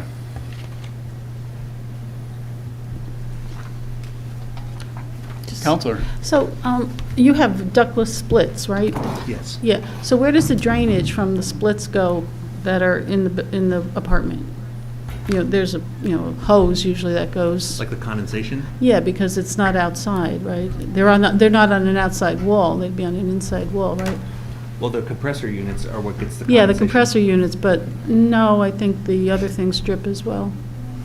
Oh, well, I mean, we haven't designed a mechanical system, someone would do that, Yeah. and I don't know for certain, but I don't know for certain how those get drained, but it would be no different than it would be in your house, you know. Well, usually in the house, usually it's on an outside wall, but they're not going to be But it's in it. routing somewhere, probably to It's just routed sanitary. outside. No, it just drips outside. You can often put just a tube directly in the gutter. You can put a depending on tube. how high it is, right? So you Mhm. could, like, right about. So you're going to have to figure that out, I guess, Yeah, that's all I'm okay. saying, yeah.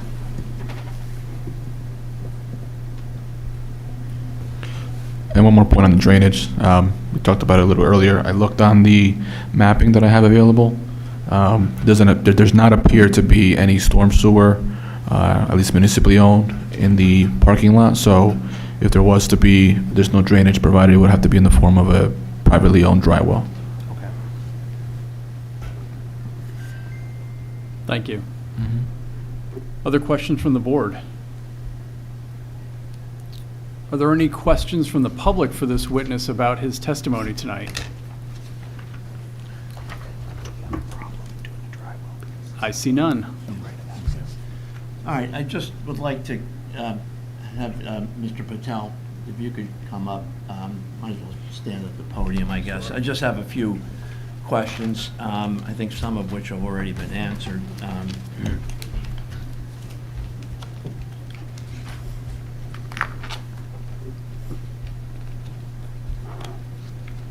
Okay, just with respect to the restaurant on the first floor of the building, what are the hours of the restaurant? Do you know? So they open 11 to 10 for lunch and dinner. Okay. And do you know how many employees they have? 3 full-time and 2 part-time. Okay. And do you know whether those employees drive to work, and if so, where they park? As far as I know, they all come in a train, I think. I have not seen, they do bring one car for delivery because they personally deliver, but I don't know who drives or anything. I don't know. Okay. But all the employee usually comes in a train from, I think they live in Queens or something. Okay. And with respect to the existing apartment on the second floor, is there someone occupying that apartment today? Yes, right now, the single guy living in there, he works in city and he doesn't have cars. Doesn't have a car? Yeah, we don't have parking Okay. rented yet. And what about just for comparison purposes, you've got 2 apartments above the liquor store, Yes. correct? And are those both 2-bedroom apartments? I don't recall. Yes, And how many vehicles do each of those tenants have, do you know? 1 car each. 1 car each? Do you know where they park? So we, same like we had a buy the night permit, so we have 2 night permit allocated to them. Okay. And at daytime they work, so I guess they take the car with them, but they don't park. Okay. Like in a weekend plus night permit is you can park Friday to Monday in a municipal lot. Mhm. So weekend their cars are there, but weekdays I have not seen. Okay. And do you intend to purchase an additional night permit for the expanded second floor apartment at 117? For sure, yes. And you agree to maintain that permit? Yes. Continuously and renew it, and so it's Yes. always enforced and available for whatever tenant would be occupying that Yes. space? Okay. That's all I have, Mr. Chairman. Question from the board for this witness. That permit's an evening permit? That's the, That permit you're talking about, the evening overnight permit? Night Night, permits, yeah. yeah, So yeah. it doesn't take spaces from daytime parking? Correct. Correct. The permit is from, is it 7. 5 o'clock at night or 7 o'clock? 7 to morning. To 8 in the morning. So, If one is available. Yes, night permit is available, like, we always have somebody coming at night. Night permit is definitely available. For day permit, there is a 12-year wait period in a Watchung Plaza, Right, for sure. right. That's why I was wondering about the possibility of going across the street and making a new friend. We have tried purchasing. numerous times. He won't? He won't not. Okay. And the township won't sell you one either? No, township already has like, I think, 13 spots for day permit, and if there is no more available, period. Thank you. other question from the board? Any questions from the public for this witness? I see none. we have no further witnesses or evidence to present. Okay.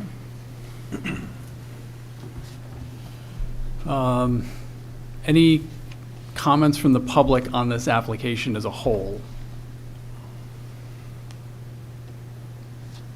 I see none. Well, very briefly, Mr. Chairman, I think, you see, clients are intending to spend some money to improve this property, similar to what they've done to the adjacent property. The only variances that are needed, again, we have a pre-existing condition, which we can't do anything about with the 100% impervious. The additional apartment or the additional bedroom creates the additional parking demand or parking requirement of 1/5 of a parking space. It's unfortunate, but, just the way that the Watchung Plaza was developed, there's just no, parking available, but we're purchasing an additional night permit. which should be adequate. I think the likelihood is that anybody living in this location, although the requirement of the ordinance, I think, is 2 parking spaces, I think the more likely requirement is, more likely demand would be 1 car for someone choosing to live in that location. So, I think we're doing the best we can to meet the parking requirement, and I think we've indicated a willingness to work with the engineer regarding the drainage concerns and the odor mitigation and anything else that would have any potential, adverse impact on the neighbors. So my clients have been property owners and business owners in Watchung Plaza for quite a long time. They have an interest in maintaining the quality down there, and in this case, improving the environment for the community. So I would hope that the board would look favorably on this application. Thank you. Thoughts from the board?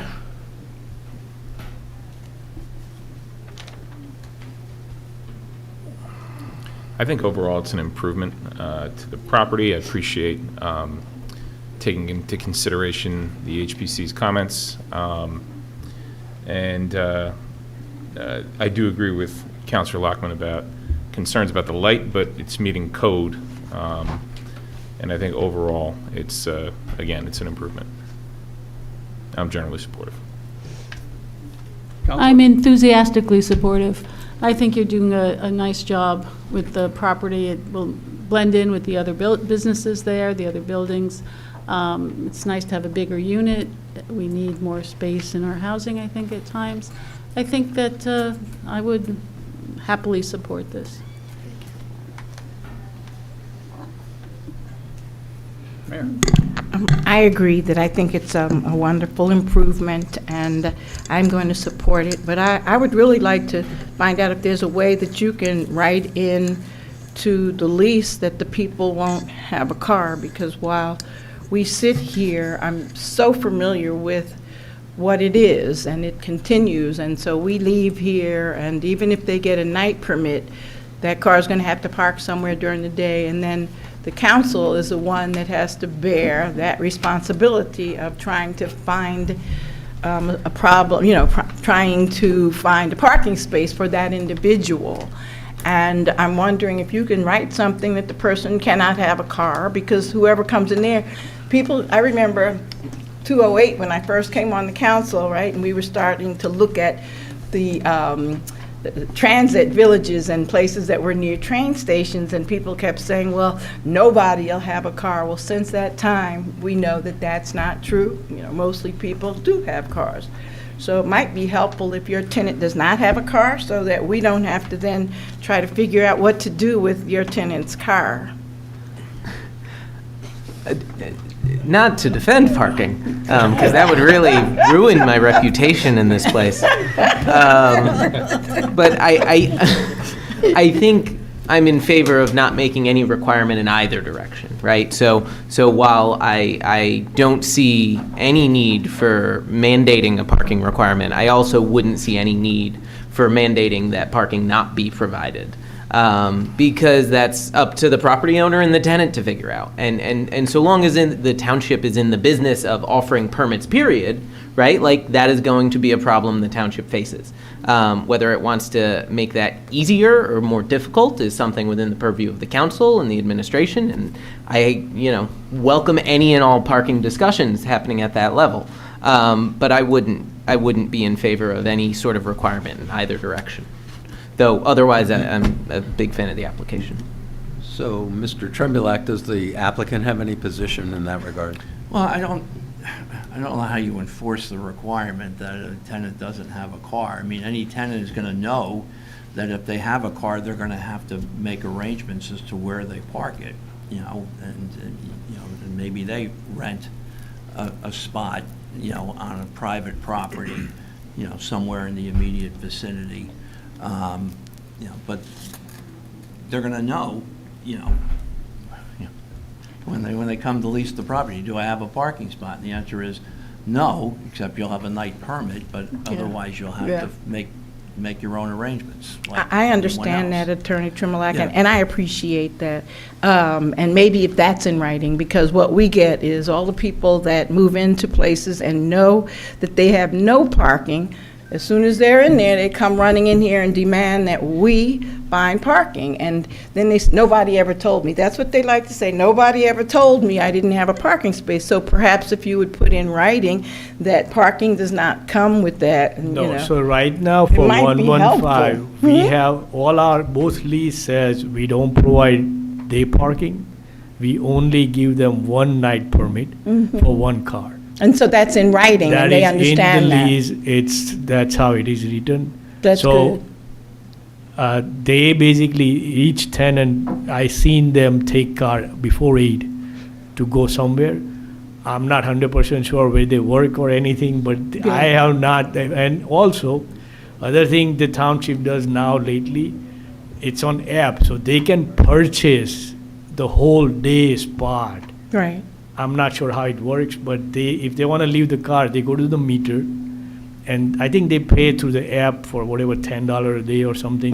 And then I seen people do it, like even people go to Watchung Plaza and take a train, they park in our back parking, and they literally leave the car and they go to Manhattan or wherever they go, but car is still there all day.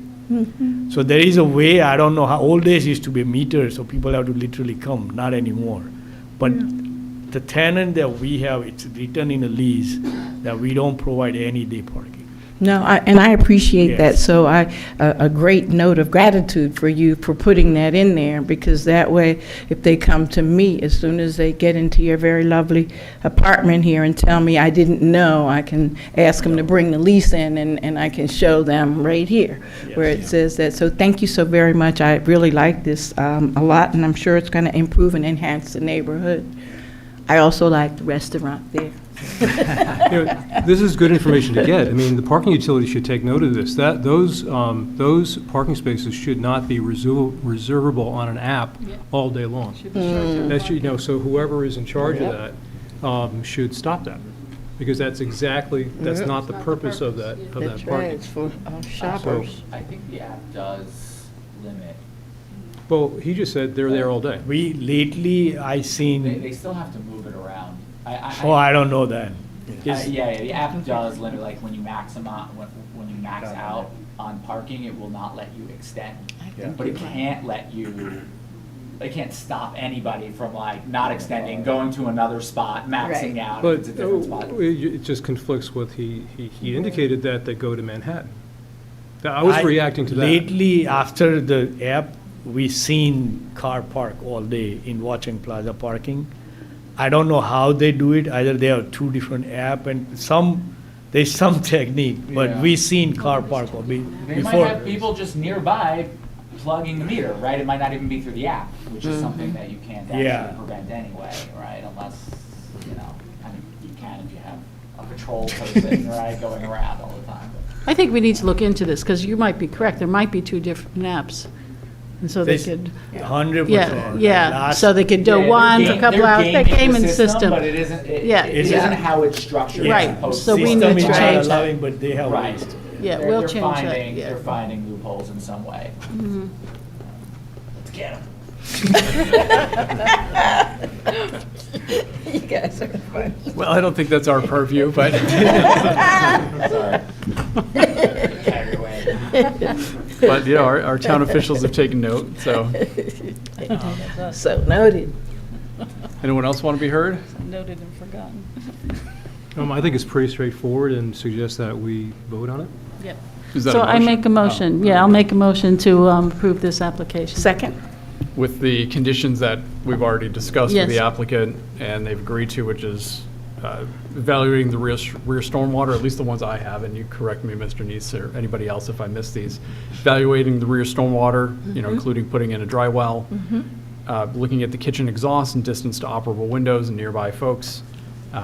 You're going to purchase that overnight parking pass. You're going to formalize your dumpster agreement with the UPS store and all the folks that use it. What other? There was at least looking into the possibility of some sort of mitigation for Right. smells. Very anxious. Yes. Yes. So that's the motion I And just that's the said. motion. Thank you. Is there a second for that motion? Yes, Second by the mayor? yes. Any discussion? Nope. All those in favor? Aye. Opposed? Abstentions? Okay. Thank you. Thank you. Thank you. Appreciate it. All right, Chair, let's can we take- take a short break? I would say let's take a before 5-minute this break. application? 5 minutes is more than Free enough. meal Okay. from the Thank you. restaurant.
Sorry.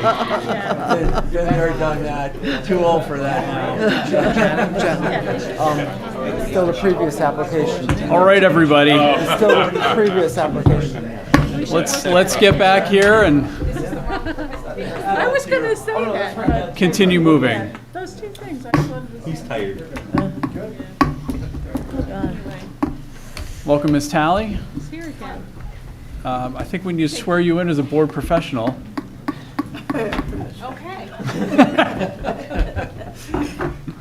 Ms. Talley, do you solemnly swear or affirm that the testimony that you may give during this hearing will be the truth, the whole truth, and nothing but the truth? I do. Would you please state your full name for the record? Janice Talley. I work at 205. Thank you, thank you. Okay, so next up, we have the application 2919-225 Lorraine Avenue. Okay. Good evening again. Same parties for a different application? Pardon? Yep. You Yes, too? it's the Okay, same same team. roadshow? And it's similar application in many respects. I see. So again, for the record, Alan Tremulak appearing on behalf of the applicants Marcello and Patricia Rodio, who are the owners of 225 Lorraine Avenue. I think some of you at least will remember, we were before this board about a year and a half ago. This is the Malign Kronberg property. Again, Lorraine Avenue, 225 Lorraine Avenue. My clients have owned this property for a number of years. The business has been there for a very long time. We came before the board, like I said, about a year and a half ago. The memorializing resolution was February of last year. And we obtained site plan approval to add a second floor addition above the cleaners. The clients have decided, well, if we're going to do that, you know, they'd like to add a third floor, which would contain one additional two-bedroom apartment. So we're here tonight basically seeking an amendment to the previously approved site plan, again, to simply add a third floor with a two-bedroom apartment. As I think you'll hear, there are really no other changes proposed whatsoever to the plan that was approved by the board. And of course, you know, we have a parking variance, but I think we've, you know, you'll hear that we've, you know, we're able to satisfy the increased parking demand created by this additional apartment. So, and there's another pre-existing variance for a pre-existing non-conforming setback, which we're not changing, we're just adding additional height to the building. So that's the nature of the application. And similar to the last application, we have Ryan Robertson to take you through his presentation, and then some brief testimony from one of my clients. So, I guess, Ryan, you need to be sworn in again for this application. So fast. Is your application? Oh, yeah, I'm going to do the Mark exhibits. exhibits first. Mark the exhibits. A1 is the application. A2 is the certification of taxes paid. A3 is the proof of publication. A4 is the affidavit of service. A5 is the architectural drawings prepared by GSAPC, revised April 8th, 2025. A6 is a survey prepared by Richard Hingos Incorporated, dated June 3rd, 2019. A7 is the report from the HPC, dated April 4th, 2025. A8 is the report from the Development Review Committee, dated June 11th, 2025. A9 is the planning report from the Planning Department, dated June 11th, 2025. And I guess this presentation we can mark as A10.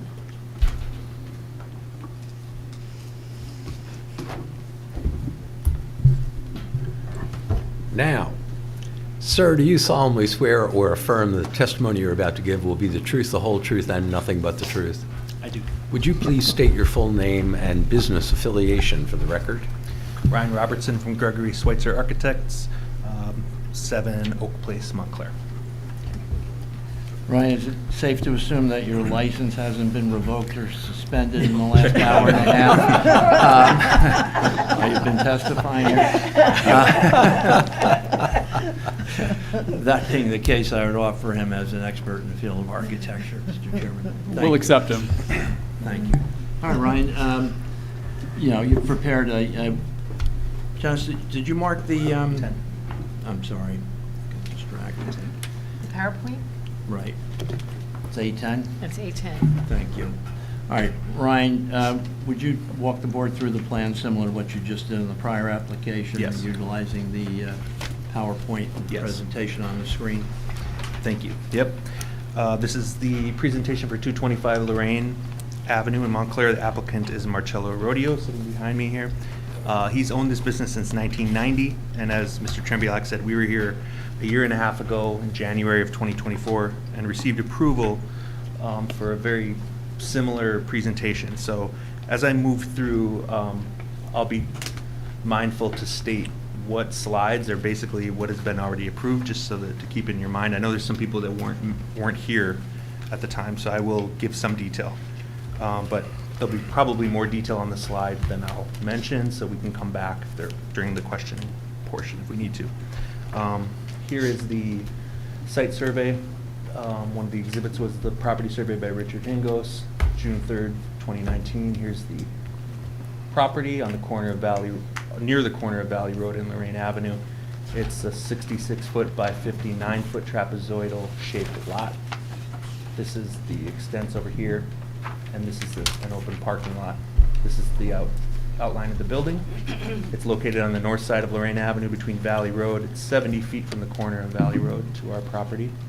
And the lot is currently improved with a 1-story brick and stucco building and this paved parking area right here. The existing parking partially extends into the right-of-way right here. You'll see on a future slide here, it's pretty terrible. And our application fixes that. The parking configuration hasn't changed from what we presented before and what was approved. There is an increase in demand, though. Next slide, please.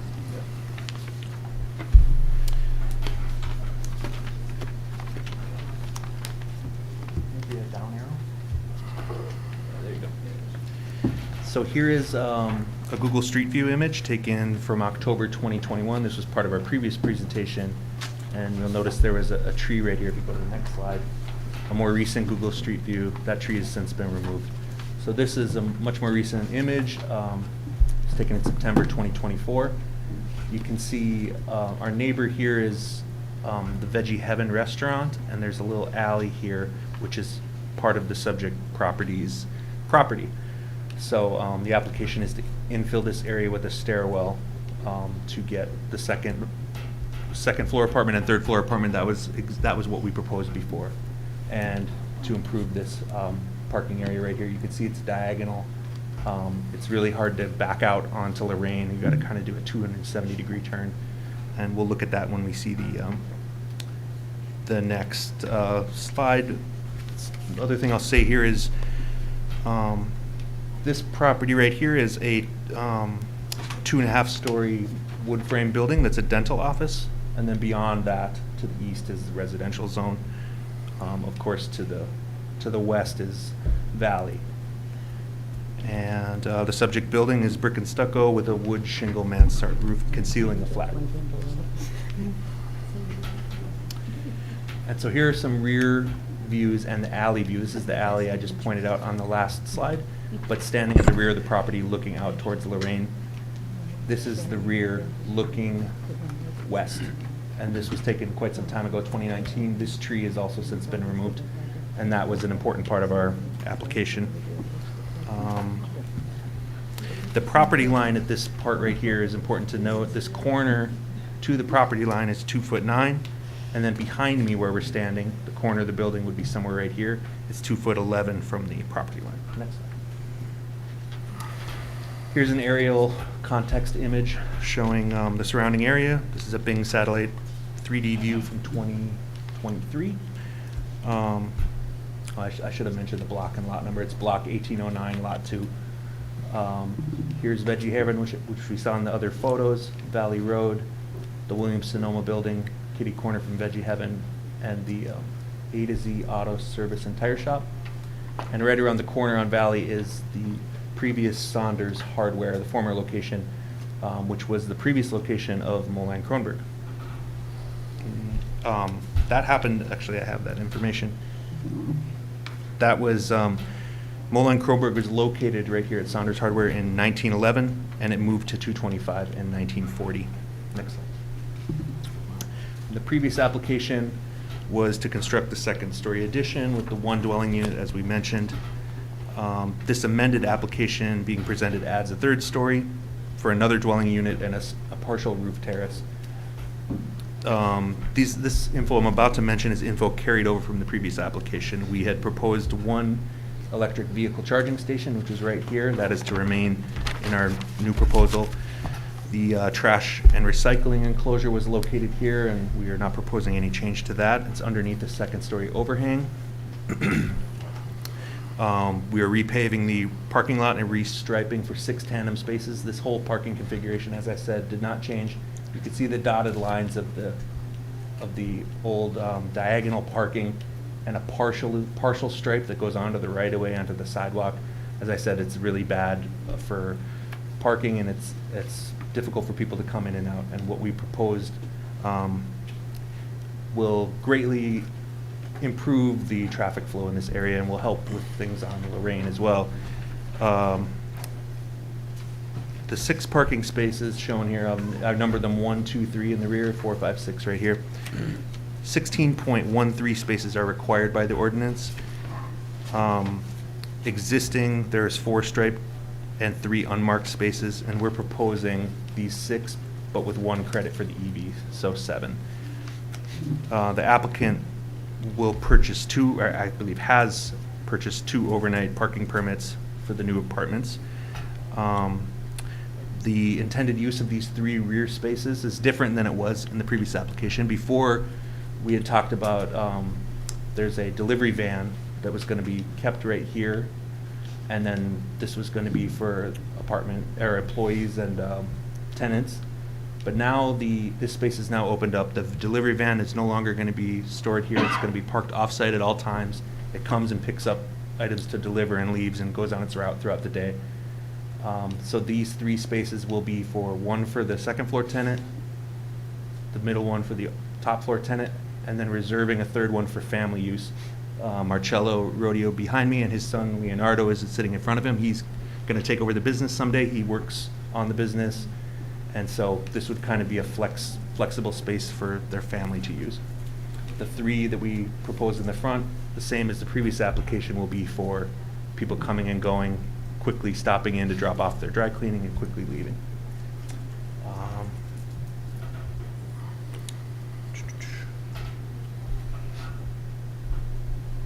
This is similar to the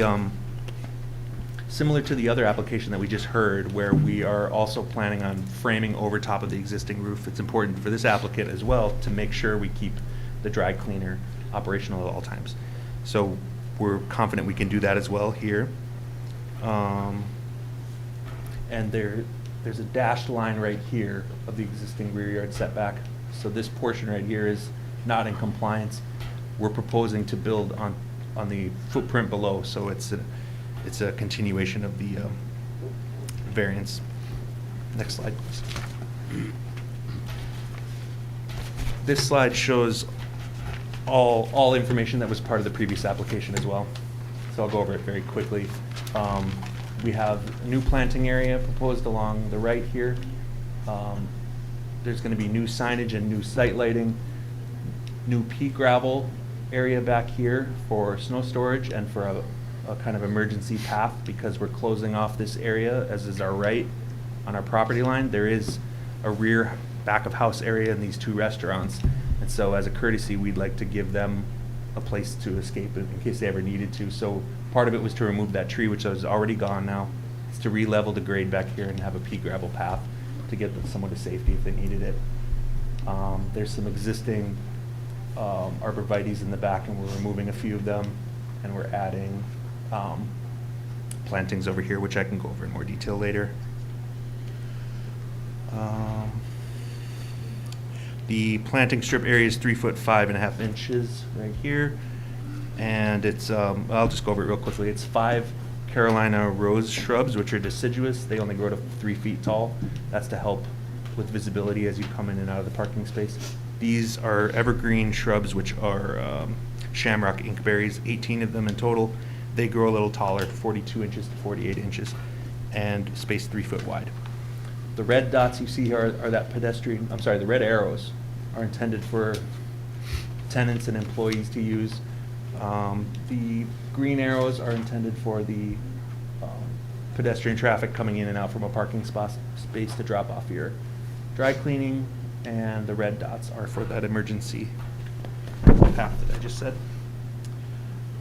One change on this slide here that is a change from the previous application, and it was mentioned in Ms. Talley's memo, was to remove what we had proposed out at the front. We were painting some curbs for drop-off of delivery and a curb for handicap parking, and it was recommended to not move forward with that. So that is not part of the application anymore. That was going to have to go through the city council.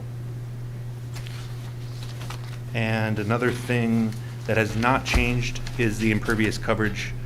The previous application, we increased the condition a little bit. Only 80% is allowed, and we dropped it from an existing 94.6 impervious to 94.33, and there's no change in what you're seeing here from what was previously approved. Next slide, please. Next, we'll move to the floor plans. I think you want 1, 2, 5. There we go. I'm sorry, can you go back? Yes. I didn't catch what you said about the curbing that was part of the original application and now is gone. Sure. So can you go back one slide? The previous site plan, right where this tree well is, we had designated a spot here. We also had some signage proposed for no parking, loading zone only, that kind of signage to go right here. And the other one was a handicap parking space. I don't remember which order it was. It was one or the other. So one curb was painted blue and one was painted yellow. We were told that that would have to go before, was it the mayor and the city council? Yeah, this was dealt with at the prior application where there's a footnote in the approval resolution, Mr. Neese, that the striped loading area was proposed, but given the constraints of Lorraine Avenue, it was deemed unlikely the council would create either a loading zone or a handicap parking space there. So the comment that is actually, I think, in the memo DRC from the Development Review Committee, just requesting that that be removed from the plan since it's no longer part of the plan after the last application. Thank you. So on the floor plans here, this is this slide is unchanged from what was approved, but I'll go over it quickly. It's the existing dry cleaning area. The only change we propose is kind of the cabinetry in the front to create a sales area, and this is currently the tailoring area. It's inadequate because one, it's too small. Two, you're on display. Like, it's just storefront windows right there, so it's not great. The part of the original application was to move tailoring up to the second floor. That was the main driver of the last application, and then there was room for an apartment. That was all approved, and now that remains. Actually, the second floor is the same as the last application, just as the first floor is. The third floor is really the big change that we're presenting to you today, but I'll just go over what we've got here in a little more detail. This is the trash and recycling area that we had proposed previously, no change. Reconfigured customer service area, no change to the previous new storefront system. The first floor is 1,818 square feet, and the dry cleaner itself is 1,690 with the 128 square foot addition. The addition right here is that infill in the alley, which again was part of the last application, getting you up to the second floor. Next slide. The second floor again here is unchanged from the previous approval with a couple minor adjustments. The stairwell here used to wrap around and go up to a green roof. Now it will go up to a third floor apartment with its own private terrace. And at the request of the HPC, we had a pretty unattractive rear elevation because of those distances I gave you when we were in the alley, less than 3 feet to the property line, you're not allowed to have windows. And so it was kind of a blank stucco facade, and the HPC urged us to try to do something more about it. So when you see the rear elevation, you'll see that we found a way to be able to meet code and add some windows. So we have some windows, we have some brick banding now, and the rear is a lot more attractive than it was when we presented to the HPC a few months ago. That was a change, and the only other change was, I guess where the stairwell is leading. But other than that, this remains what we showed before. This is a tailoring area with a place for sewing, a little changing room, a little kitchenette, and a private washroom for the patrons who are coming for tailoring services. Marcello would have a private office with his own washroom, and then the remainder is a 1-bedroom, 1-bath apartment with a den. The den's located back here. Next slide.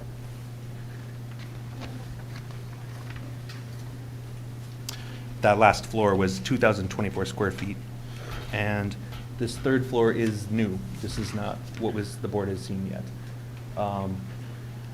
The stairwell comes up to a landing where we have a roof hatch and a ladder getting you up to the roof.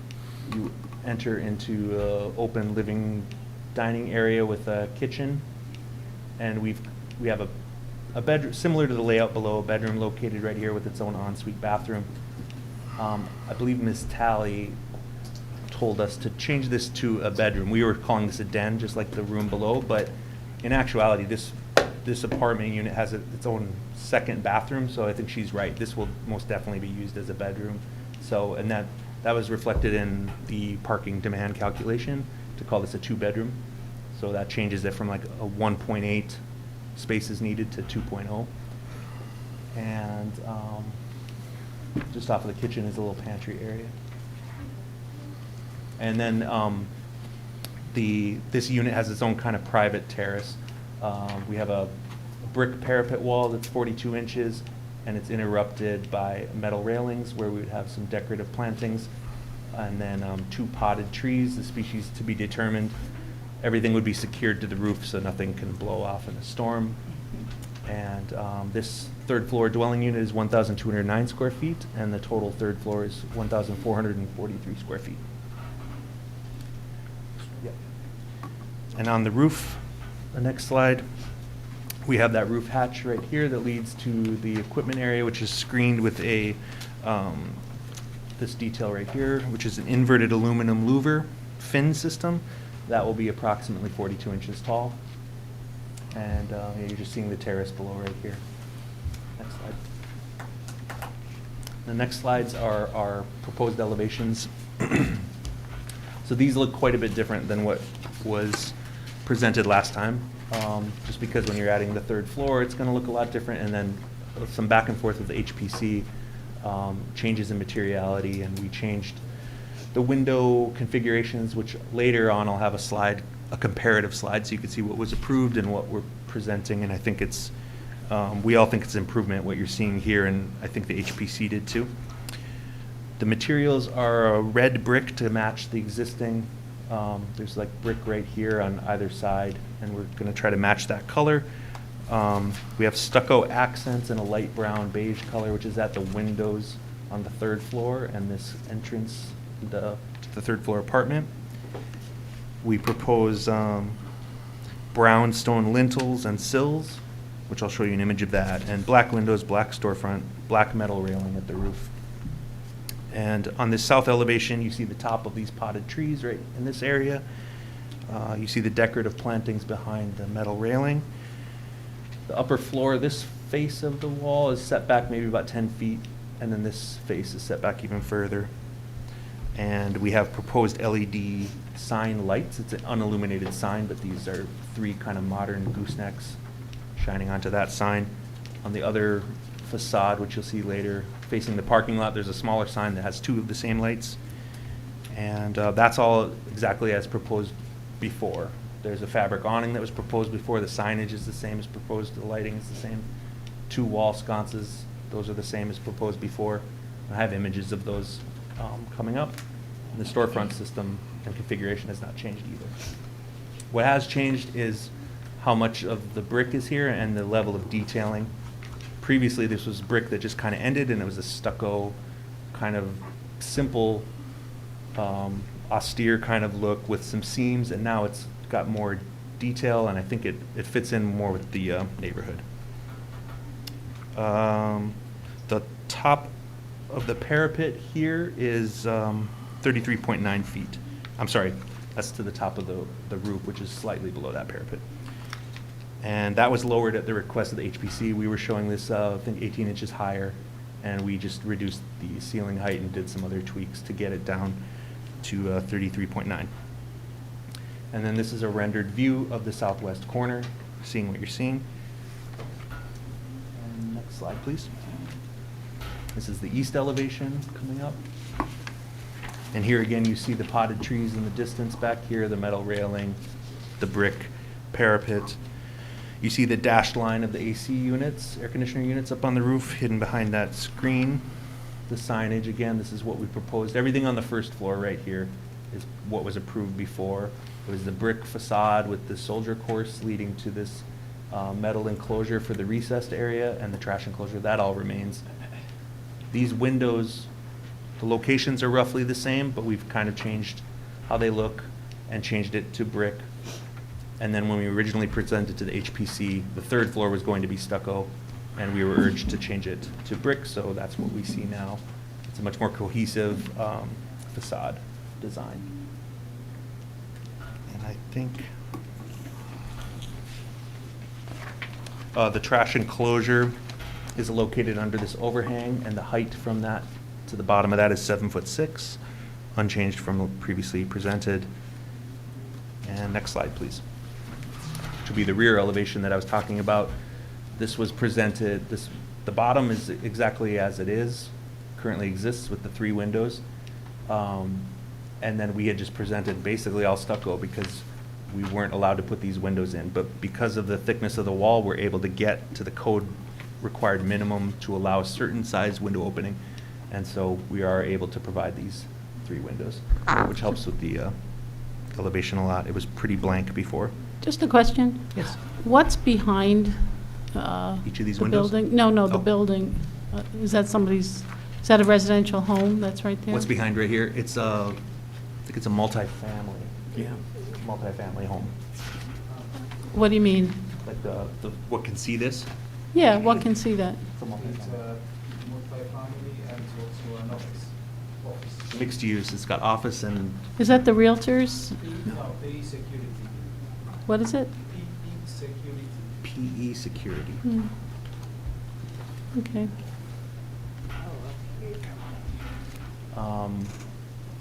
Let's see. Then also, we had this diagram that we showed previously that showed how, here we're looking at the, so it would be the west facade and showing how the path, how they would escape from the back of house areas in these 2 restaurants. The red is Veggie Heaven, and you would go out through here behind our building. Next slide, please.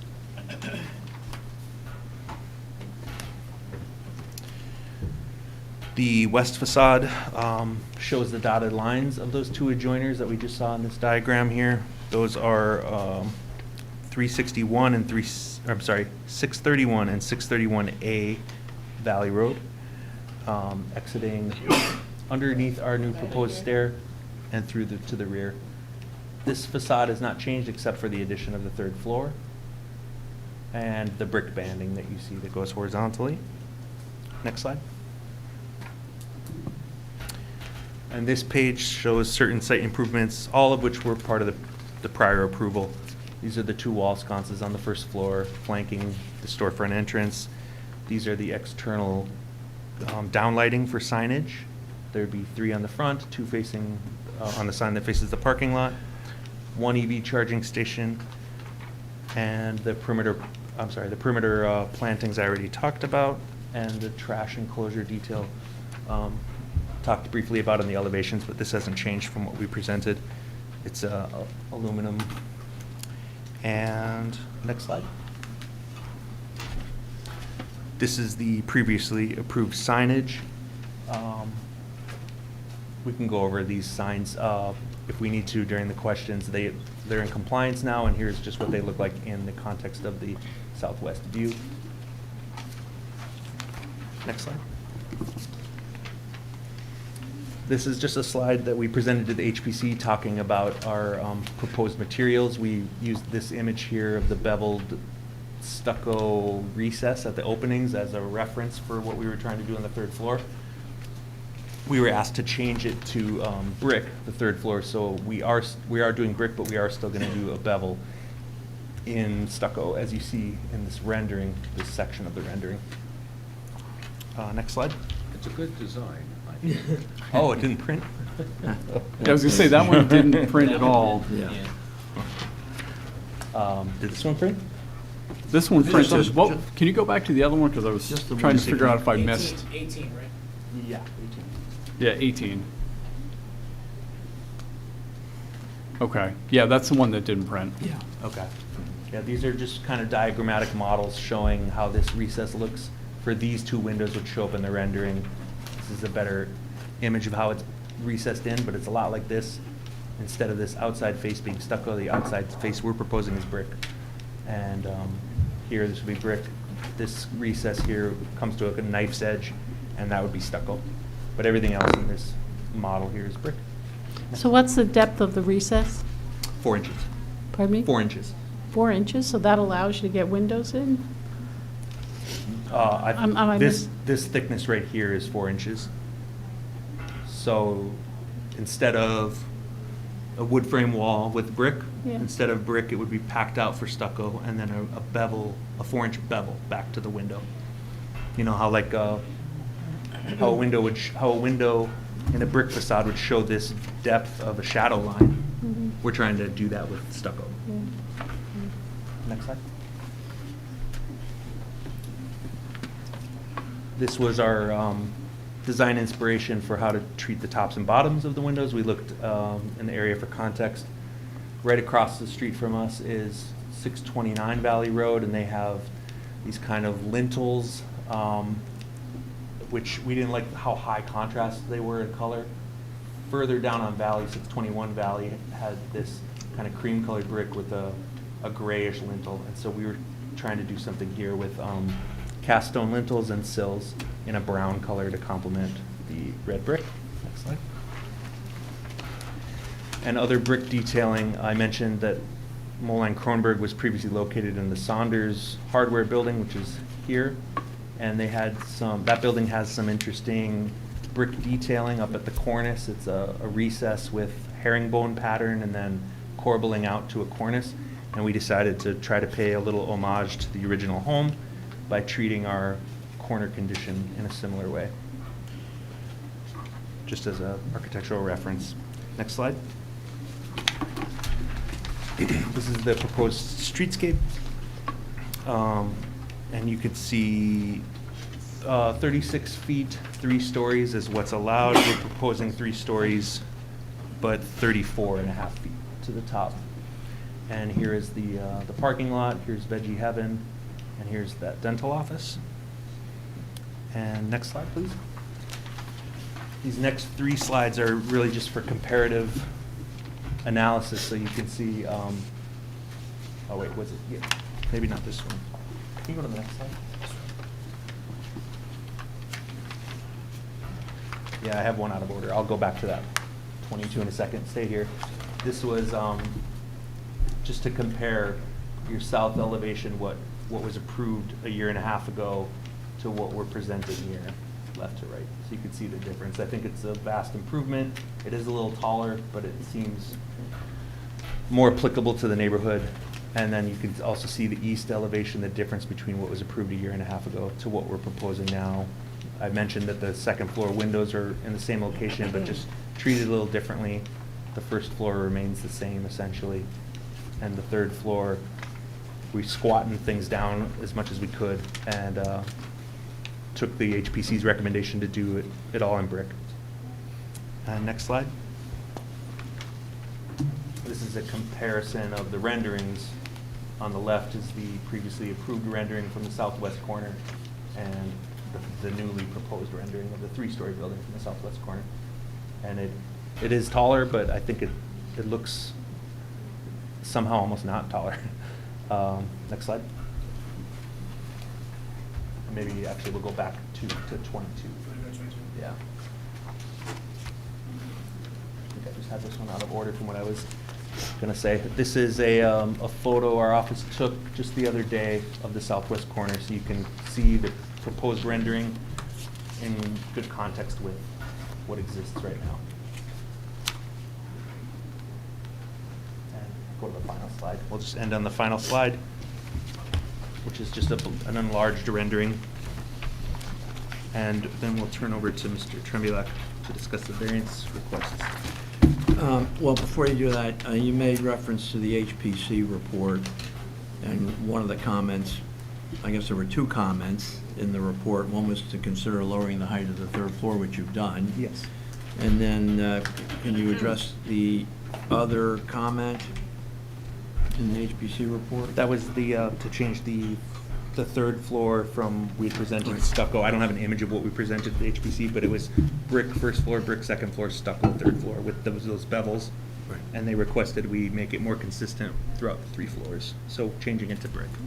Okay, and so you've addressed both of the comments in the HPC report? Correct. Okay. You already talked about the Development Review Committee report. I don't know that you need to discuss the variances, except you've already indicated the parking variance, and then the other variance, maybe you could just remind the board what that is for the rear yard setback? The rear yard setback, yeah. Could you go through? I can. Sure.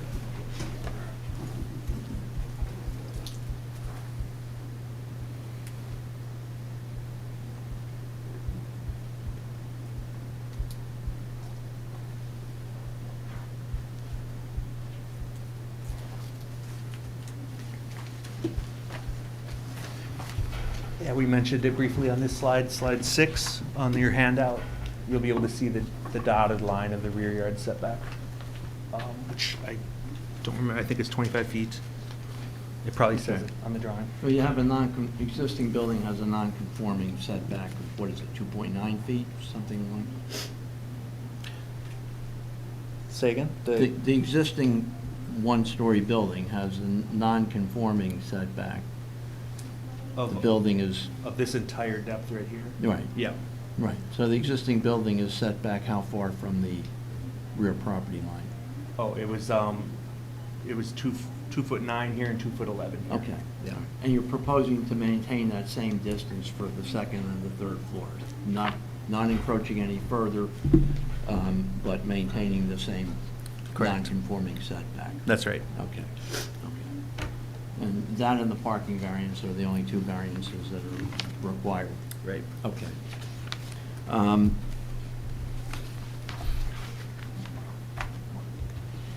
Yeah, I think that's all I have for Mr. Robertson, Mr. Chair. Questions from the board? Counselor? Yeah, I have a question. So is there a wall behind, where on the property line by your property? There's no wall, right? Can you explain what you're talking about? On the north side of your building. On the north side? Yeah. In the rear. Oh, yeah, In there's the a rear, fence. the rear.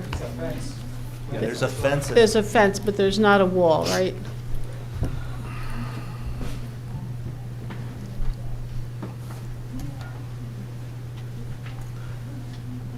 Okay.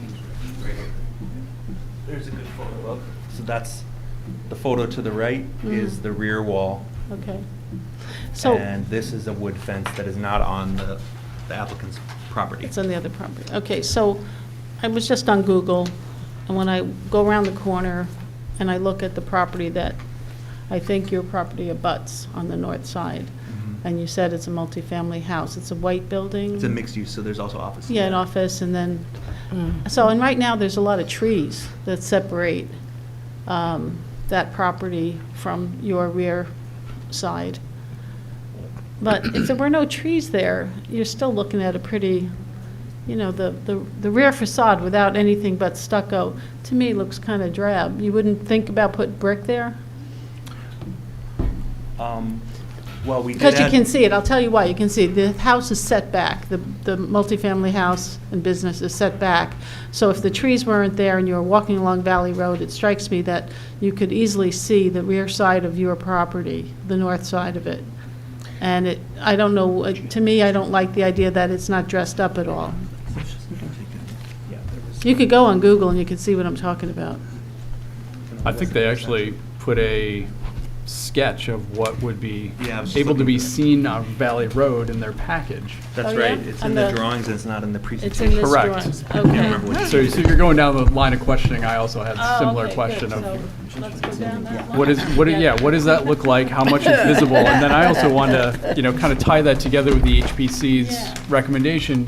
What do they mean by encase the third floor? I don't know, Vice Chair, if you recall those Unfortunately, I missed discussions? that meeting, Okay. so I don't know what was discussed there. Because I read encase, I think all four sides would be, the HPC's We did have some intention. site meetings where they talked about wrapping it around, but I don't recall the rear, what we talked about for back Okay. there. So you're with me on that? Yeah, That side should also be the same brick. I mean, because you're entering, the uptown. Yeah.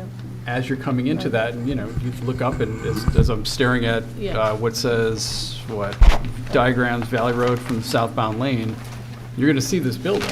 Well, if I could explain the three images on that sheet. Please. Detail 3 on A103.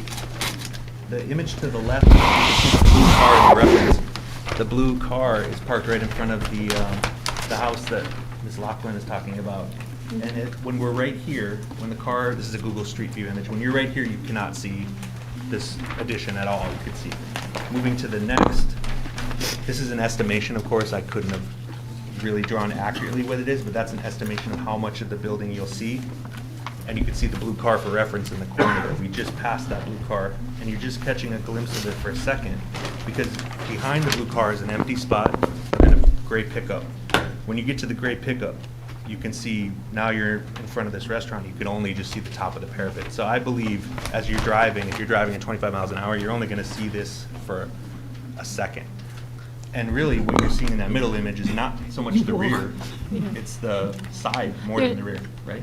No, I think you're seeing both. Yeah, I mean, I In the think the winter, issue for sure. on Google is there's trees there, so you can't really see it. Now, if that tree was not there, you could see it. That's true. And if you're walking, yeah, you drive, you only see anything for a second. But if you're walking, and, a lot of people, it's a very walkable uptown.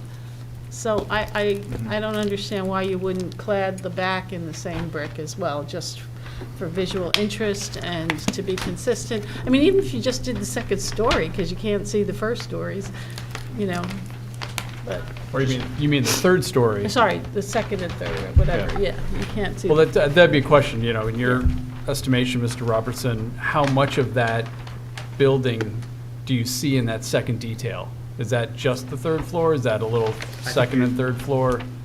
Too close to tell? I think it's too hard to tell, but I think in this image, if it's correct, I think you're seeing up to the brick banding that I show in the west elevation. So you're seeing just the top of the second floor, but mostly you're seeing the third floor. And that's if this estimation is correct, but. So it'd be fair to say it's probably, you're going to see some parts of the second and third floor. Yes, mostly third floor, just a little bit of the second floor, I would say. And also these cameras are mounted on top of the Google car at I don't know what height, so your vantage point is lower than what we're seeing here too. Well, I'm going off of what you provided. Yeah, I know. So, I agree with what you said, but what you drew is kind of what I'm going right off of.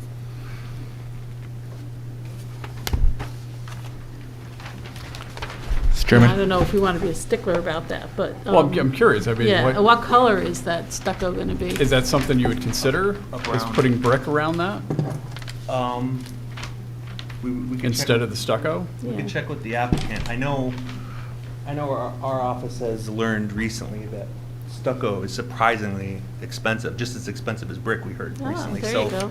So maybe we could get pricing on that and look at it, but I don't, I would maybe want to check with him before we would agree that it's a condition. I mean, if you did something more attractive than a blank stucco wall. Because it does look fairly plain, I have to Looks say. like Soviet housing. I don't know if I would go that far personally, but On the back. it does look plain. The only thing I would say is, well, maybe I shouldn't say it, but there are some very plain-looking buildings right next to ours and across the street. Well, yeah, that but. have no charm or character or Right. aesthetic value, and, you know, we're creating a much nicer building. And this is our opportunity to get the best building possible. Can you do anything with the veggie heaven building No. while we're at it? It might not always be veggie heaven, If I though. recall the last hearing, they were unresponsive to all of your letters, so Yeah. probably not. But, you know, that being said, yes, maybe some of the other buildings are not as attractive, but, you know, you're coming here looking We're for here. some I approvals and, You you know. got us. well, and you also showed us, I mean, if we didn't catch it on our own, but you also showed us what this is going to look like from one of the main streets in that area. And stand to reason you want to make it look attractive, similar to the rest of the building and to the treatments that you're putting on the front of it. I mean, maybe we could do a more precise study as well, because this was just for illustrative purposes to show, I was trying to show for how quickly you would even see this with that middle image and using those other cars as the reference, but I think it's deceptive. The Google Street View cameras are deceptive, they're fisheye, so I could do a real study from the opposite side and take angles and see how much you would actually see. Might be cheaper for them just to do the brick. That's what I was wondering. I was like, how does that, you know, not that cost is our consideration, but, Okay. right. Okay. He's happy to do the brick. Okay. I assume that rear tree will be removed, right? That It has since been Yeah. removed, yep. And then how come the street tree was removed? Did it die or just the town? That's what I was gonna ask about both of them. Why were both of them gone? Yeah. It just died, yeah. Mhm. Do you know what year that was? Last year it died.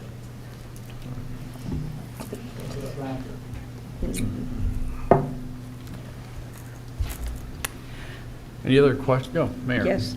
Do you know how close the nearest handicap parking space is to this location? We had looked during a prep call. There's no handicap spaces on Lorraine, but right around the corner on Lorraine is the first like street parking space. The closest handicap space was in the municipal parking lot, kind of behind like Mercado, I think.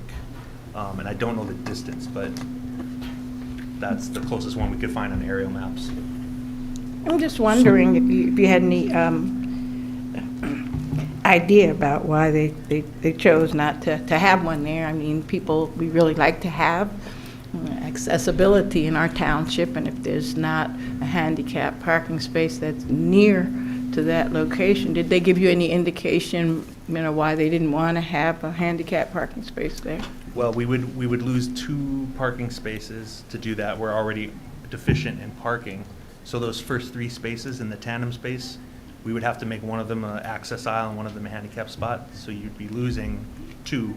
You'd only have 1 place for someone coming in for pickup, right? Because they can't use the access aisle or the handicap spot.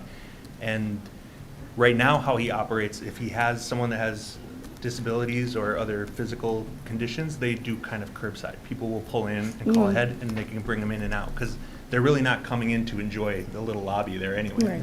So. I thought the handicap spot was going to be in front of the building there, so.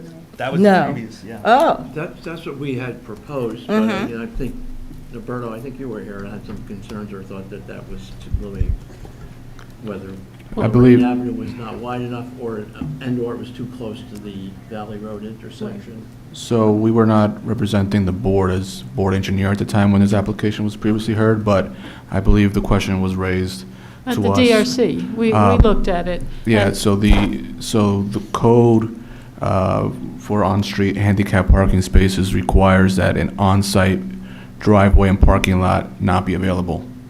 So in this case, because the property does have access to an off-street parking lot, they would be ineligible for an on-street parking space, because you should be able to provide that on-street, that handicap accessible space within the lot itself, the parking lot. But the town could always create handicap spaces Absolutely, on the that's street like exactly they what have I'm in other thinking. locations, Absolutely. you know, downtown and otherwise. Yeah.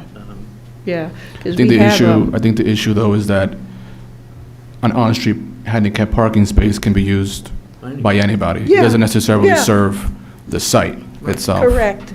No, and I think that's a good idea. We have ad hoc committee that looks at parking, and so that might be something very interesting to look into if there's no handicap parking on Lorraine, and if it could be utilized by anyone. you know. Okay, thank you. Okay, thanks. I believe we did look at We did, yeah. the part that, having, the proposal was to have handicap parking right in front of the building, and it was also too close to the intersection at that time, so maybe farther down on the Yeah, lane, maybe you like could find back in handicap front of parking. the dental building or somewhere. Okay, I mean, it's just something to think about. I mean, it's hard to see the sight line anyway, because there's a short sight line, and then, I know this just from driving, you can't see, and people do park in front of the place illegally, you know, and Amazon and UPS, they park wherever they Oh, want. there's no parking So at if you're all in going, front of the no, building? there Oh, isn't. okay. They wanted a loading dock there originally, and we said, Right. no, because you Oh. can't can't drive see. and make the turn, it's really hard.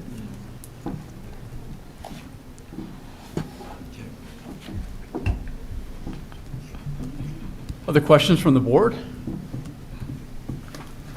Are there any questions from the public of this witness regarding their testimony tonight? I see none. Thank you. All right, I'd like to call Marcello Rodio for some brief testimony. Can we put on? That shows the parking. Good evening. Yeah. Good Evening. evening. Sir, do you solemnly swear or affirm that the testimony you're about to give will be the truth, the whole truth, and nothing but the truth? I do. Would you please state your full name and your business affiliation for the record? Marcello Rodio. I own the property, 225 Lorraine Avenue, and I own also the business at 225 Lorraine Avenue. You can put your hand down. Okay. Just in case. Marcello, you testified at the, before this board for the prior application for the approval of the second floor addition, correct? Yes. Okay. And you talked about the parking at that time, right? Yes. But, by the way, I think you also indicated that there was a good chance that your son might actually rent the second floor apartment, and he's involved in the business, correct? Yes. Is that still the expectation? Yeah, he liked the third floor if he could, because it's a little better. But yeah, the third floor will be better for him. Okay. He said, So- that's what he so- says anyway. And he works at the store on a daily basis? Yes, he does. And again, he's likely to occupy one of the apartments? Yes. Okay. So, you see on the screen there, it shows the 6 parking spaces. And if you recall, as part of the prior application, we had indicated that one of those spaces would be utilized by the van that is owned by the store to make deliveries, correct? Yes. Okay. Now, since that time, you've made alternative arrangements for that van to park in another location? Yes. Okay, and so the van Will no longer be currently, there. right now, is not parking on the property? He So will, that's he will not be there when. Okay, so that space would be available for someone else? Yes. Okay. And you intend to make that space available to one of the tenants? That's why. Okay. Yes. And you indicated that one of the other spaces in the rear of the tandem spaces would be utilized by either you, your wife, or your son, one of you as a parking space for Yes. basically staff at the store, if you will. Mm-hmm. And the prior application indicated that the third space would be dedicated to this, at the time, the second floor tenant. Right? Yes. Right. And then the 3 spaces towards the street would be reserved for customer parking. Customer in and out. Okay. Mm-hmm. So now we're proposing, instead of having one on-site parking space for tenants, you're going to have two. Two. Okay. And one would be for each of the two tenants, correct? Each apartment. Okay. Each apartment. And have you also made arrangements to obtain night permits from the town? We already have them. You have? Yes. And how many, two? Two. Okay. Yes. And you agree to maintain those permits going forward, renew them and maintain them, and reserve, so that they're available for your two tenants? in the Yes. Building? Okay. Yes.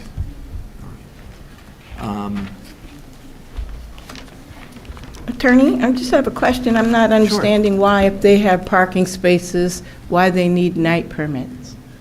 Well, technically, two spaces are required for each of the two apartments. Okay, all right, so they Although, need to come up again- with a few more. Well, we're trying to provide the two spaces, even though, again, given the location, given the size, it's more than likely that people renting there would not have two cars. But we're Okay. providing the two cars, basically, spaces, one on-site and one off-site for each of the two. Okay, good, thank you. Apartments. So that's the intention. So, I think that's all I have for Mr. Rodio. Questions from the board? Questions from the public about this witness's testimony? I see none. Okay. That's all we have, Mr. Chairman. No further witnesses. Does anybody from the public wish to make a comment on this application, positive or negative? I see no one. Well, again, similar to the last application, you see, substantial improvements to this building approved by HPC. We've addressed, incorporated all of HPC's comments. It's a very attractive building. For a business that's been there for a very long time, almost 100 years at this location, and more than 100 years in Upper Montclair. I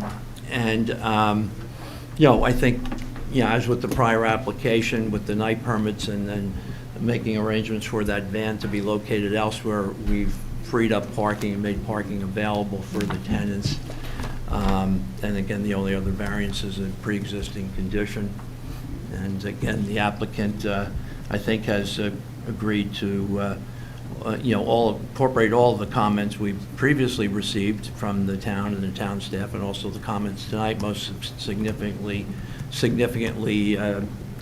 providing for brick in the rear of the building as requested. So, again, I think it's a good application that not only enhances this property, but enhances the Upper Montclair Business District. And I would hope the board would approve it. Okay. What does the board think? Comments, thoughts?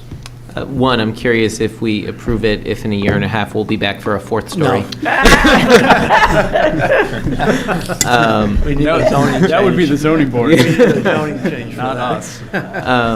But I also, I think this application is an interesting, touching on the mayor's point about the night permits.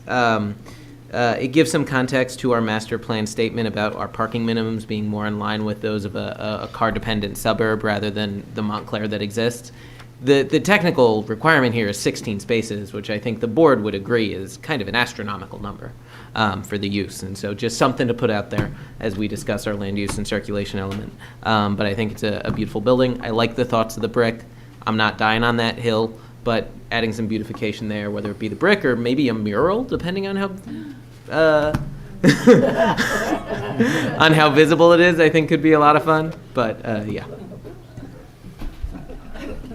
I would say I really appreciate the design and the call out, especially to the Saunders Hardware building and some of the other buildings you used for reference. I thought you did a beautiful job with the facade. So thank you for that consideration.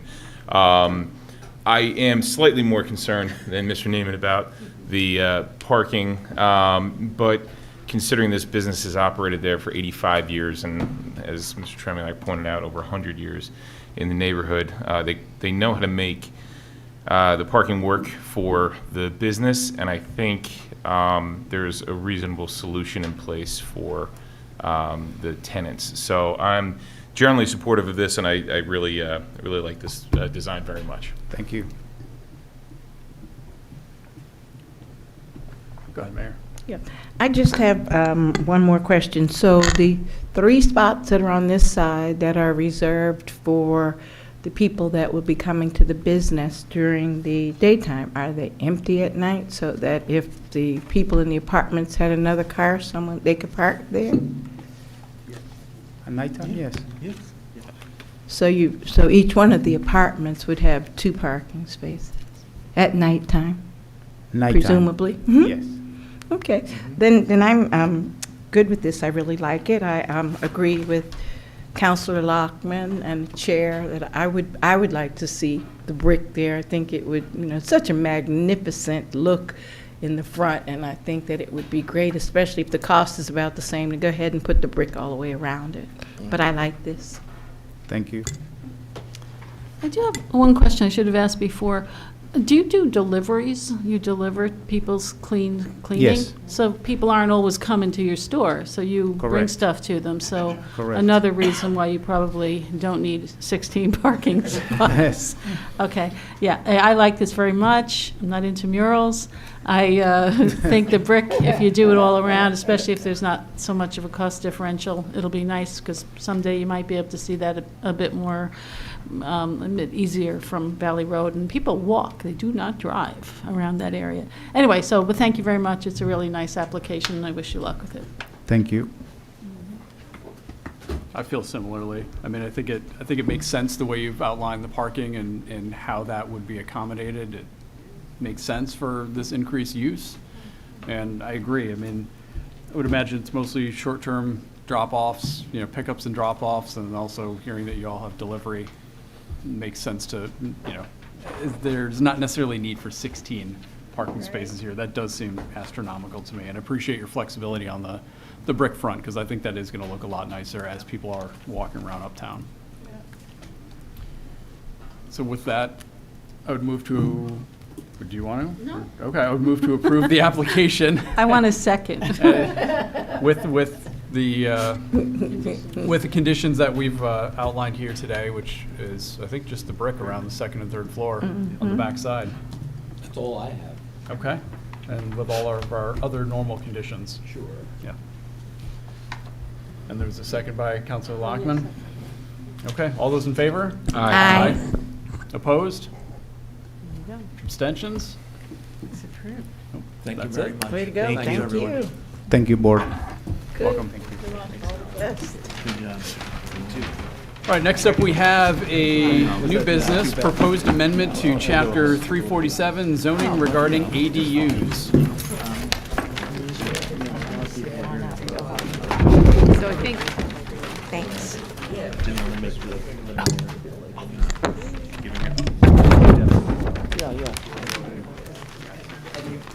so I think most board members are very familiar with this ordinance. Oh, my pleasure. Yep. There's a further iteration that's been proposed for this ADU ordinance. I can't hear you at all. Okay.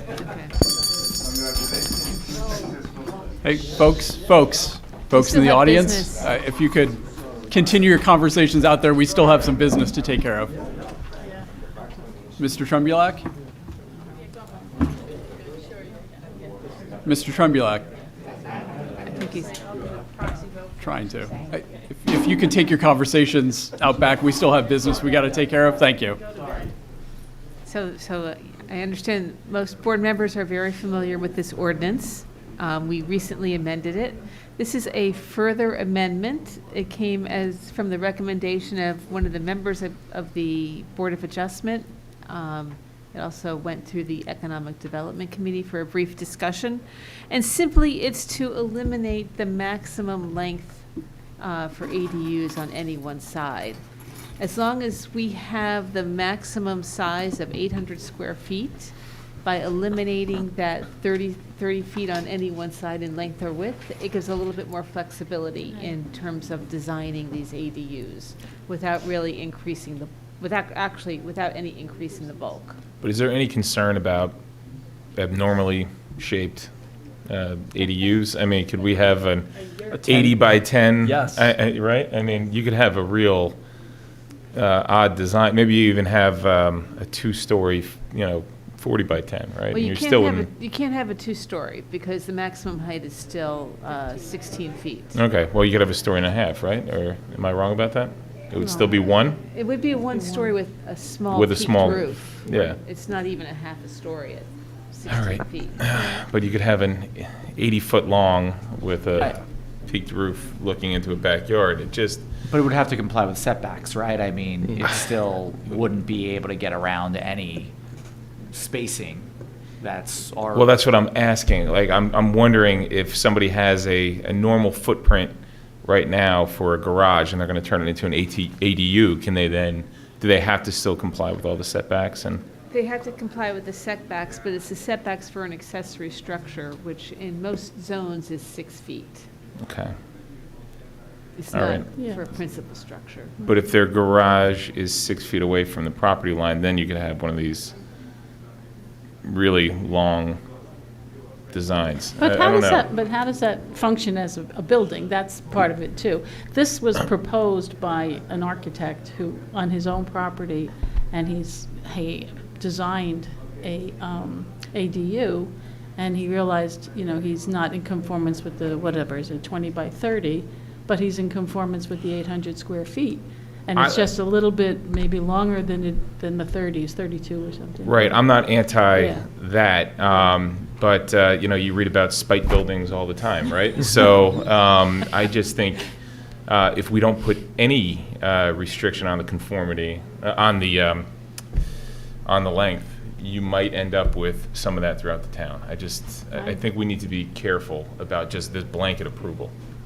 I agree with you there. Do And, you? and I don't know what the magic number is, if it should be 40 or Right. 50 feet instead of 30, but it just seems to leave it open-ended. But it still has to be 800 square feet, no matter Yeah, altogether. so- Right, but It's 40. Huh? It's 20 feet. It's Well- like the depth of a garage. I think we have an interesting pairing of the apartment that we just approved that's on what, a 12-foot wide lot? 15. 15-foot yeah, wide lot? yeah.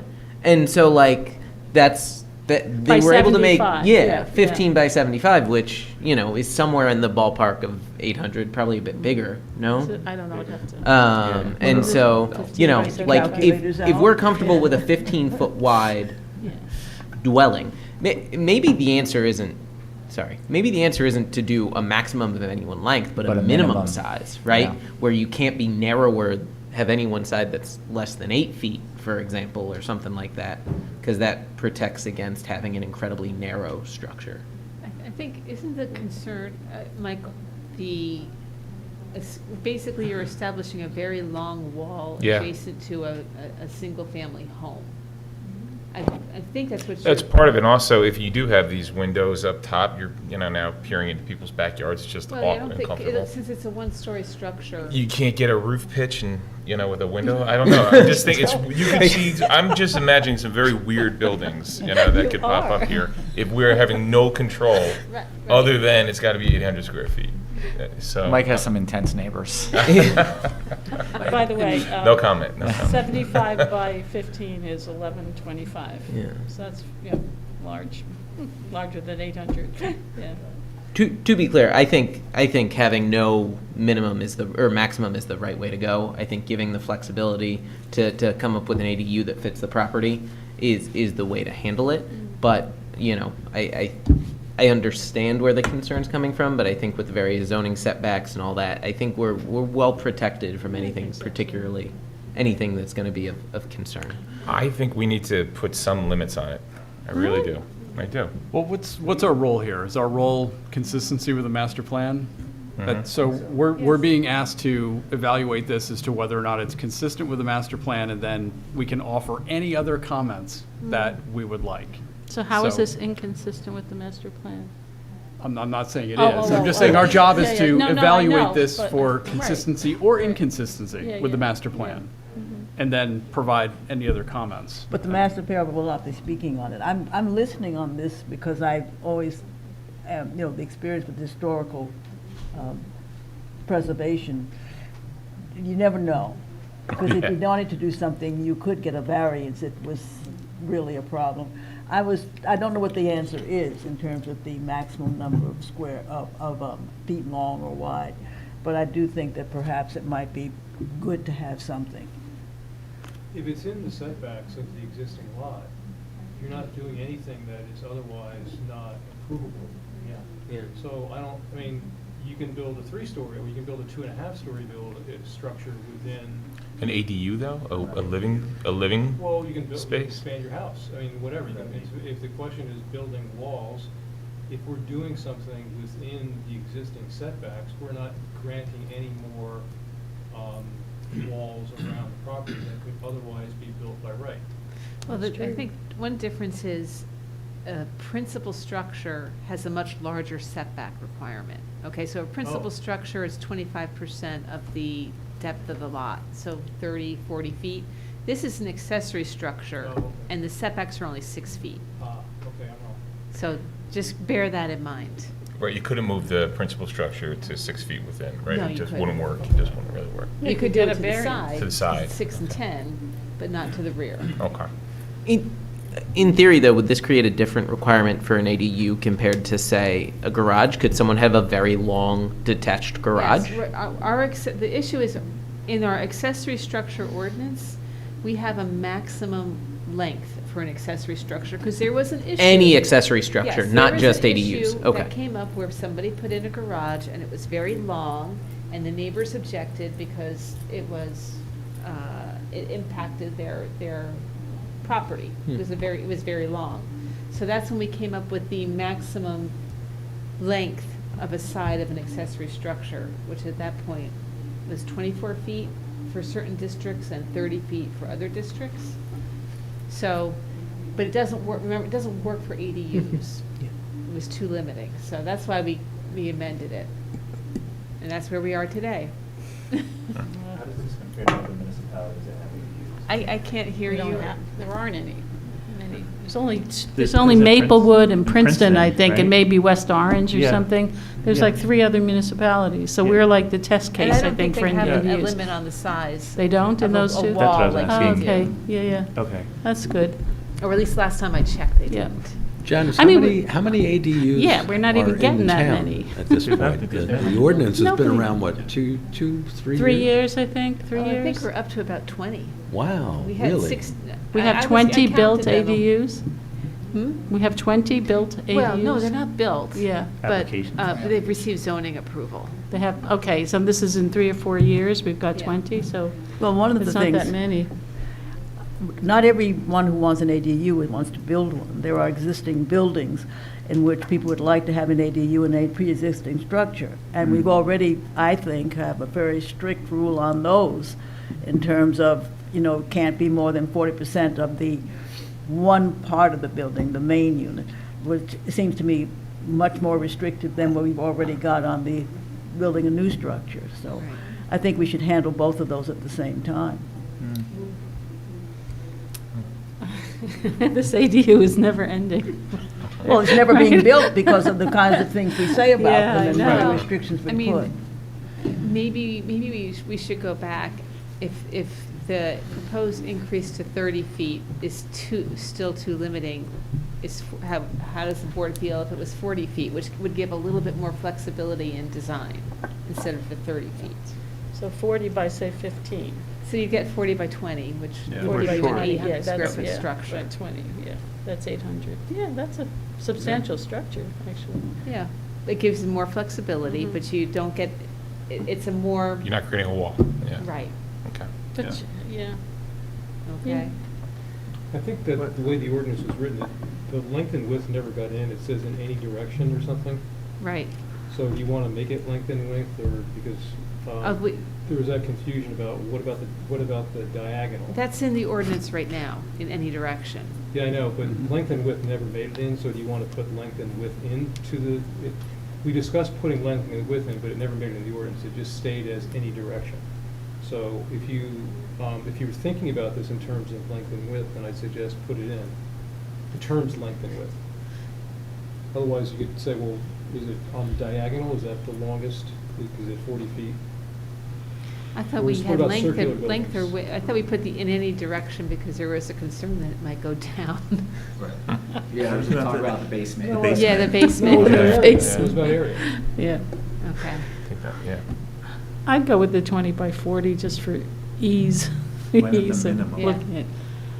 It's a very simple It's change. simple, yeah. And it shouldn't overwhelm the law. And you know, if they don't like it, they can go for a variance if they have some strange design, right? Right. So I think that allows some leeway. I was gonna say, and I think, you know, the idea of this is also to take, you know, in an effort to create more affordable housing, existing structures and turn them into legal units.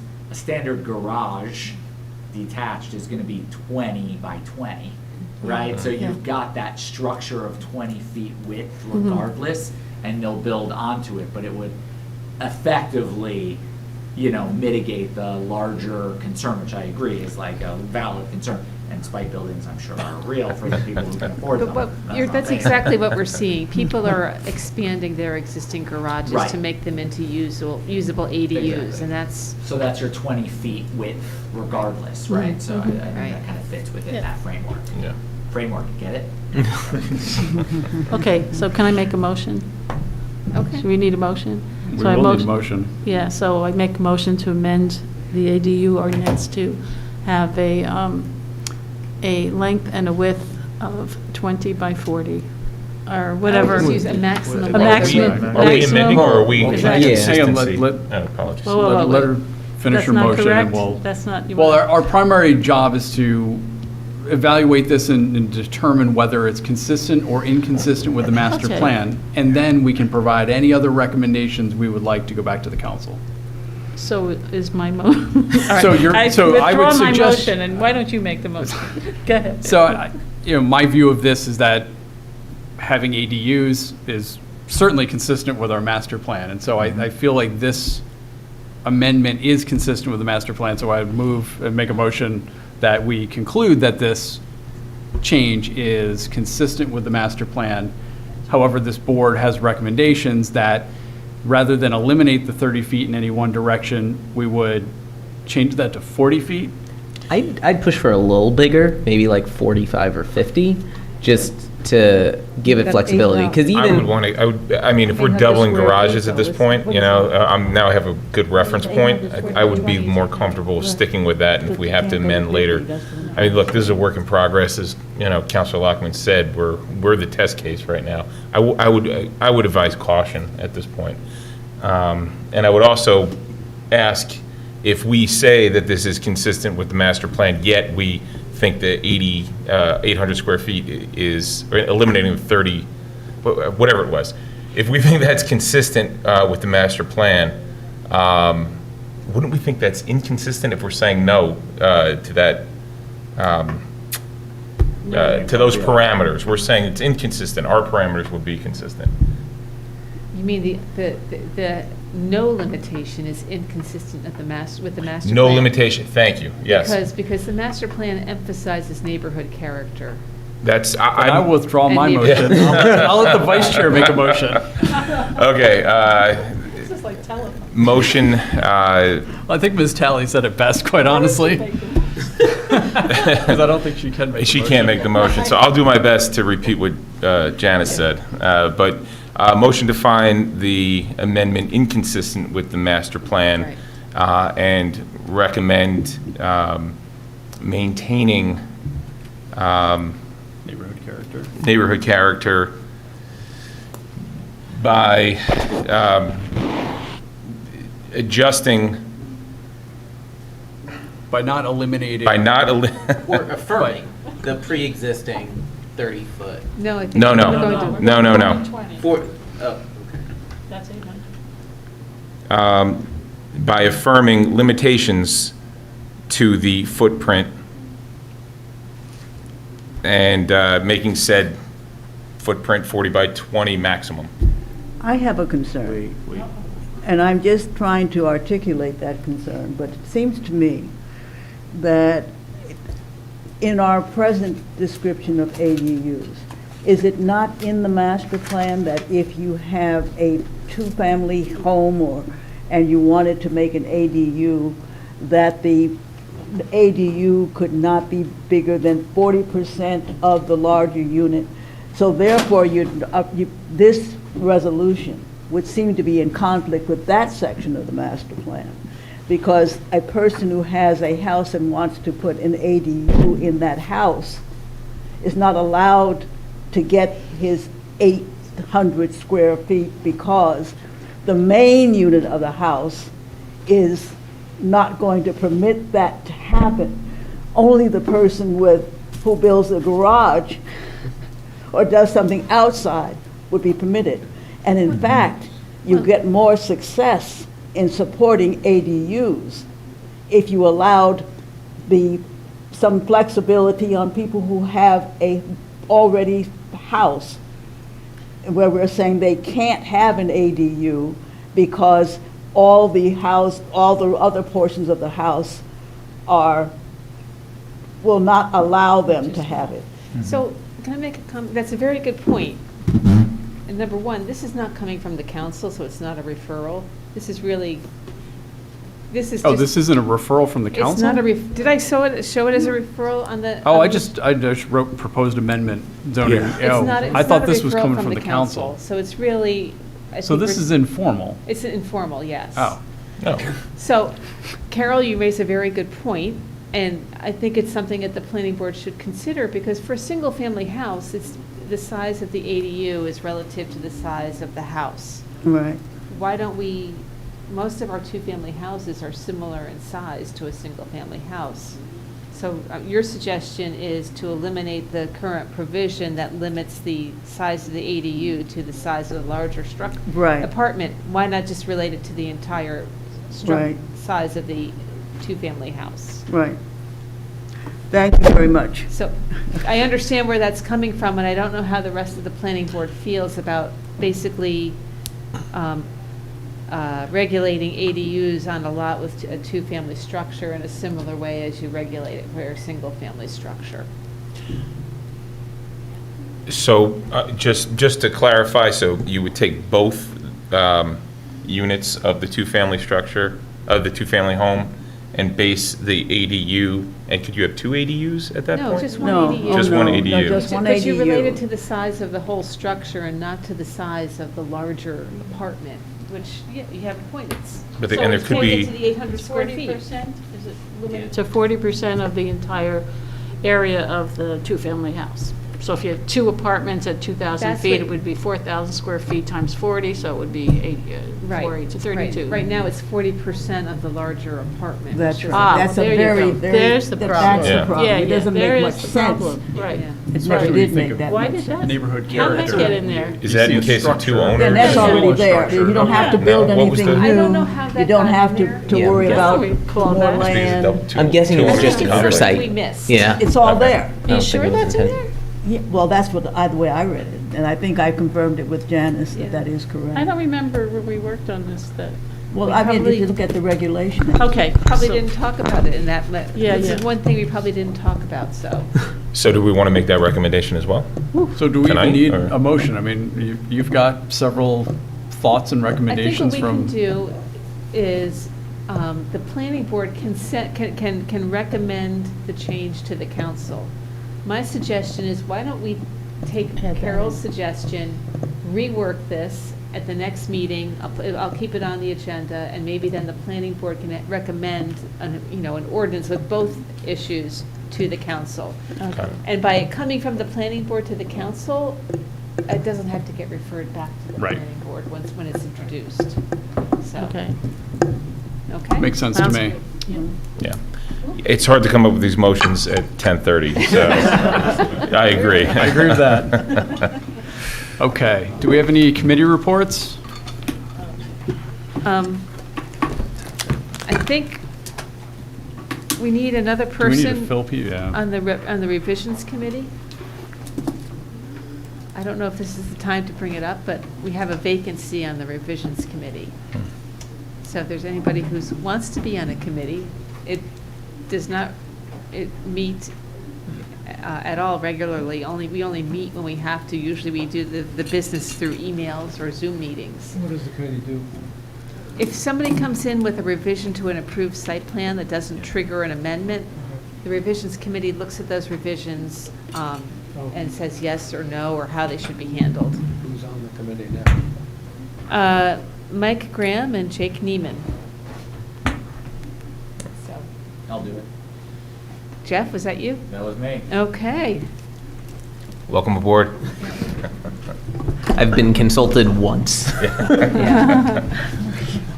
And I'm shooting to try to get our second alternate position filled, if we can. Okay. Next up is bills. Yeah. Is there a motion to pay the bills? Motion to pay the bills. All in favor, opposed? Or Oh, yeah. second. All in favor? All in favor, I'm Is there sorry. a second? Did I somebody think second? Ms. Willis. Oh, okay, great. I Has a second. Skipped a step there. Okay. All right, all in favor? Aye. Any opposed? Abstentions, okay. Move to adjourn. Motion. Oh, second. All in favor? Aye. Opposed? Abstentions? Have a good night, everyone. All right.